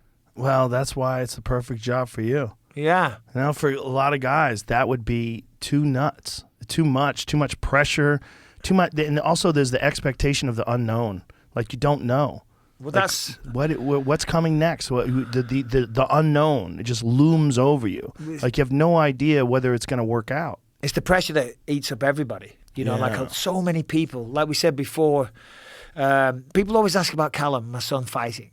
He's probably not going to fight. Do you know what I mean? He grew up in a nice house. We got a fucking wealthy. swimming pool. Yeah. Do you know what I mean? Yeah. He's living in a apartment in San Francisco. Do you know what I mean? He doesn't know what hardship is. No offense to him. Do you know what I mean? You got to be a nasty bastard as well. Yeah. You got to be able to beat someone up, be there covered in blood, grab them by the fucking ears and ram your fucking knee right into the face and knock them unconscious if you can. Yeah. If you can. If you can. You know, and have no problem doing that.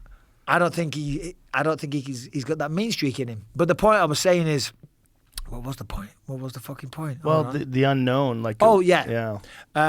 So many fighters. You go in gyms all over the world and you train with someone. You're like, wow, this guy's really good. He could be a world champion.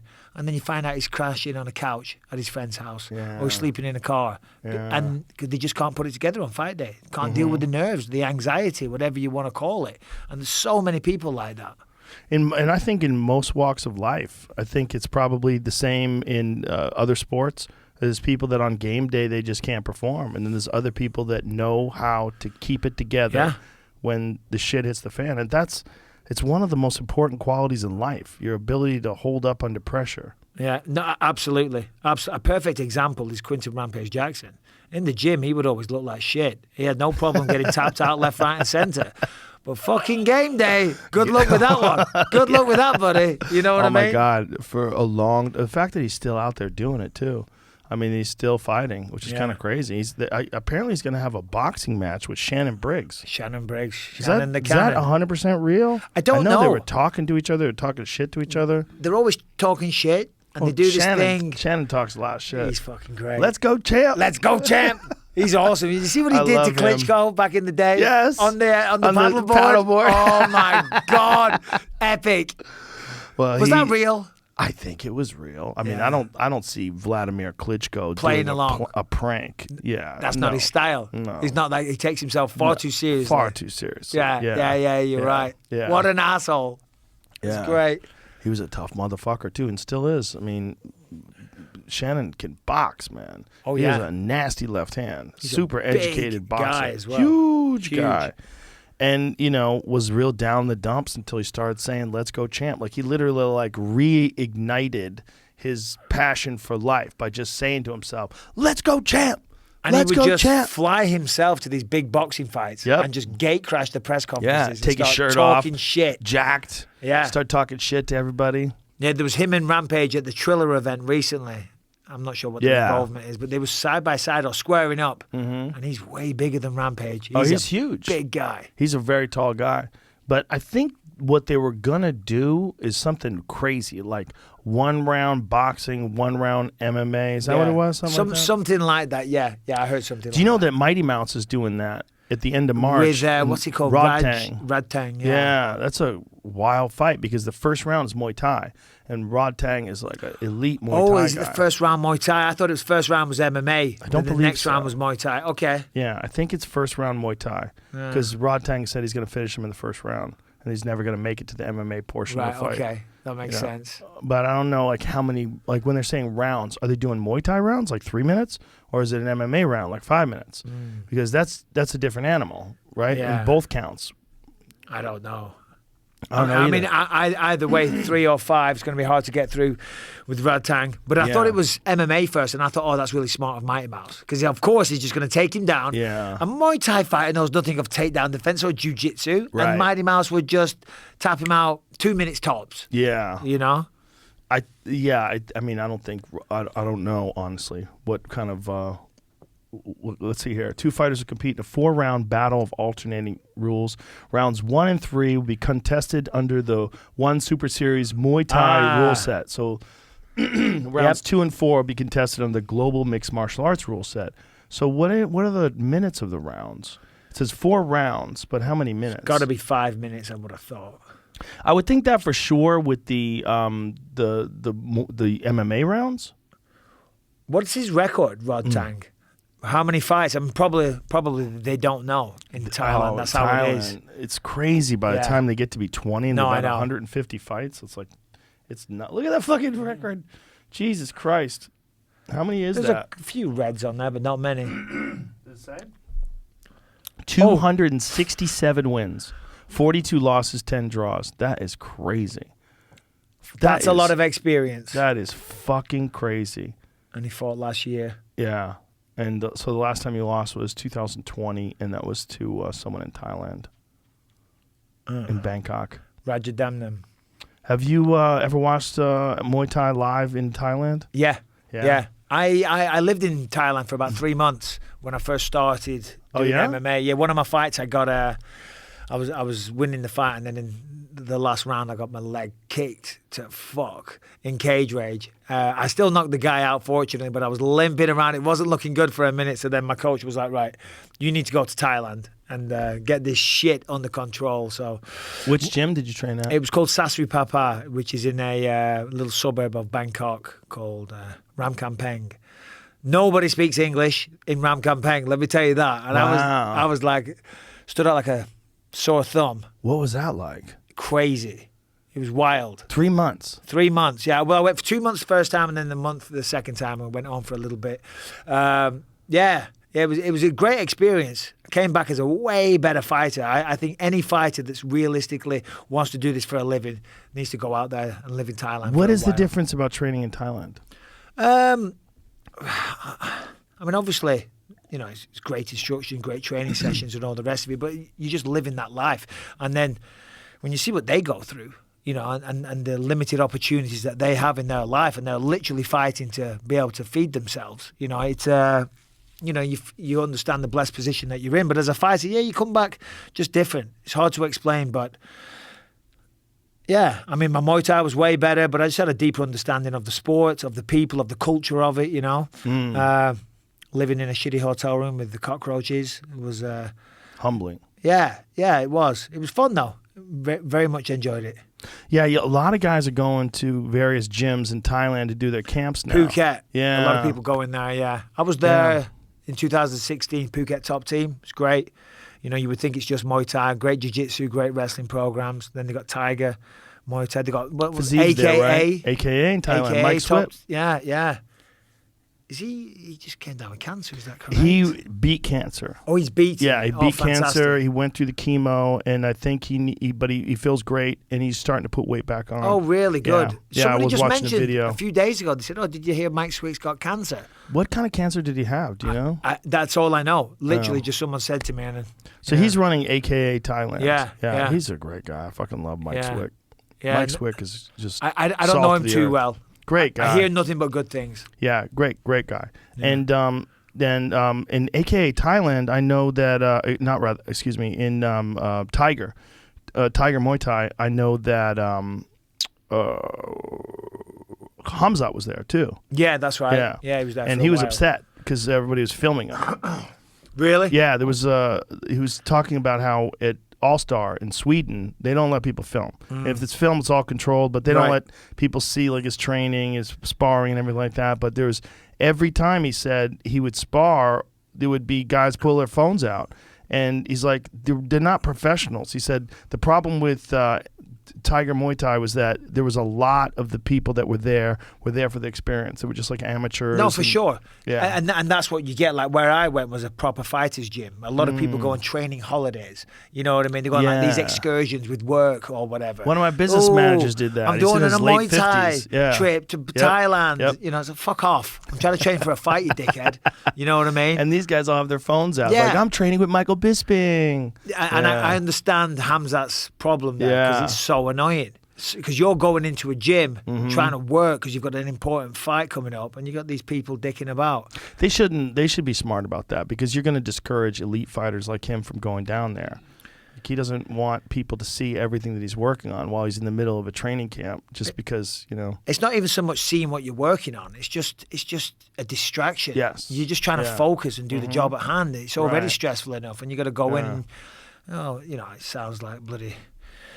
You're taking pictures and stuff like that. It's not what you're going there for. Right. And it's, of course, all fighters, they appreciate, just like you know, you appreciate the support and that people want a picture. That's very, very nice.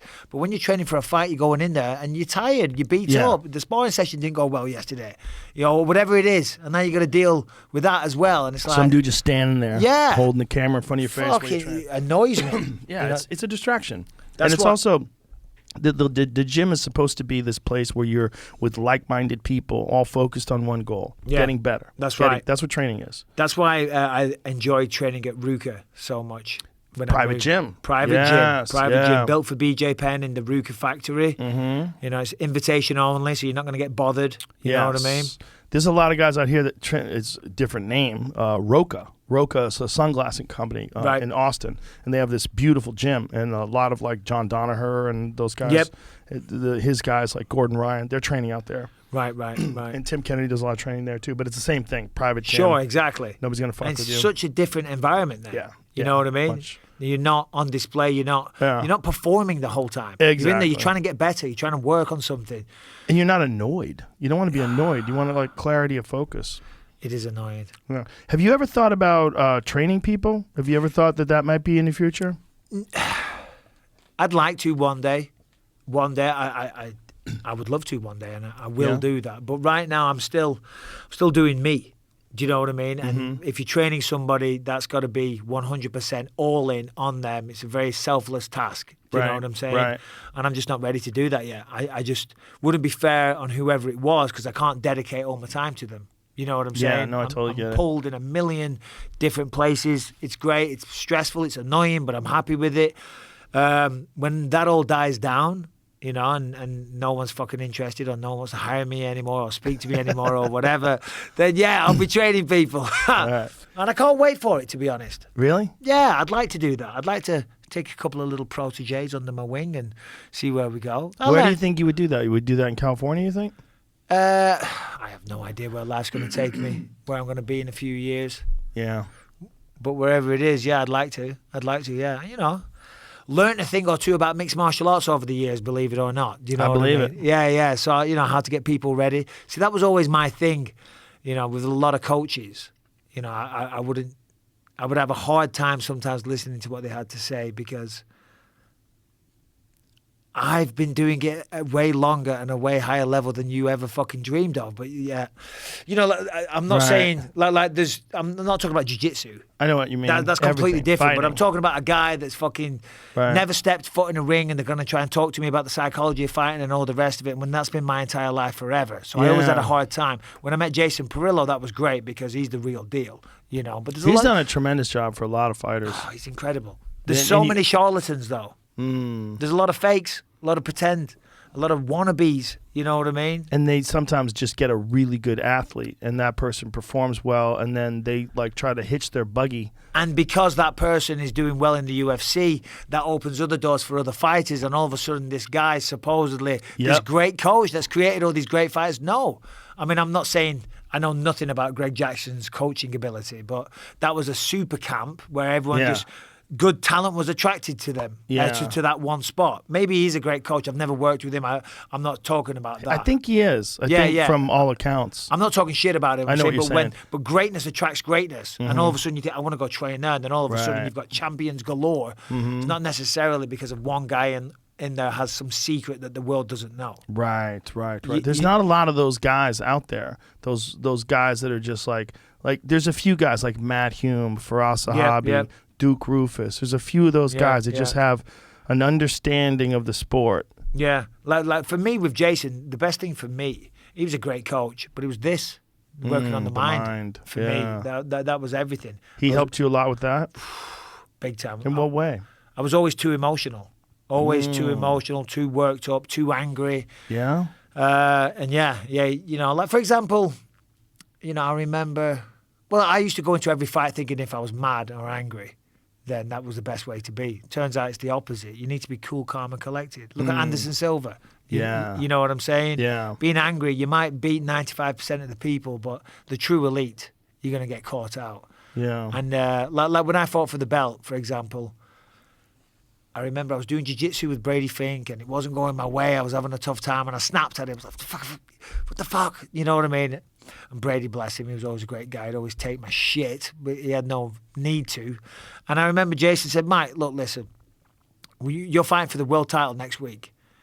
We think you're going to win the belt. We think you've got a good chance, but maybe you don't. And maybe this is it. Maybe this is the height of your MMA career. All this work that you've done to get to this point, which, by the way, is a great place to be. You're fighting for the belt. Your face is on all the posters. Pay-per-view, main event at the Forum in Los Angeles. Great position to be. How about we fucking go through this with a smile on our face and enjoy this time? Or if you want, we can go through it and we can all argue and you can be a stressy asshole. Or we can enjoy it. How about that? And I was like, do you know what? You're absolutely fucking right. Do you know what I mean? Yeah. And that's like one of many, many different examples. Like I remember I pulled up outside the gym one day. Jason's out there smoking a cigarette. I walk up and hey, what's up, coach? He's like, all right, there's about 4 or 5 guys in there, all killers, all waiting for you. It was a sparring day. He said, can you go in there and act like a fucking champion? You know, even though I wasn't a champion, he said, but you're a champion to them. They're all killing to be in your position. They're all young up-and-coming fighters, no money, you know, just like you used to be. Go in there and fucking be a champion of the world. You know, don't let little things bother you. Don't blow up. You know, don't fucking lose your temper or anything like that. Go in there and control the room, control the energy. Show them you're the champ. You know, just little things like that, you know. It definitely helped. Beautiful. Yeah. Michael Bisping, I appreciate the fuck out of you. I'm looking forward to you. Working Likewise, with you Joe. this weekend for the first time. Yes, I know. It's going to be a good time. Looking forward to it. And great fights. Your movie is out March... No. 15th. March 15th, I believe. I should know this. There we go. It goes the UK and internationally from the 21st of March. So is it March 21st? I have no idea. Well, definitely I can hardly March read 21st. That. I can't even you see go to it. Bisping Doc, it says available to rent and own on digital in the UK and internationally from 21st of March. So the US from 22nd of March. So here, 22nd of March, UK 21st of March, Australia 24th of March. Check it out. That's it. Check it Yeah. out. You still If doing you a want- podcast? Yes. Is it still... Anthony Smith is my co-host. Oh. Yeah. So you were doing that one with Luis, Yeah, with Luis yeah. Gomez. That Yeah. was Believe You Me, right? Correct. It's You still guys- Believe You You guys Me. stopped that? Yeah. Well, I continued it. You can. Okay, so Yeah. you do it now with Anthony Smith. I do it now with I Anthony love Smith. Anthony Smith. Yeah, That's he's great. That's What a awesome. guy. What a Good- guy. Good combination. Yeah, and no, that's he's awesome. available everywhere. That's Believe You available Me? everywhere, yeah. He tones me down a little bit because I get a little crazy. Anthony's a little more level-headed, so it's good for me. Do you know what I mean? Beautiful. Yeah. All right, brother. Well, thank you very much. Thanks for having me, we'll Joe. see you this weekend. Appreciate it. Bye, everybody.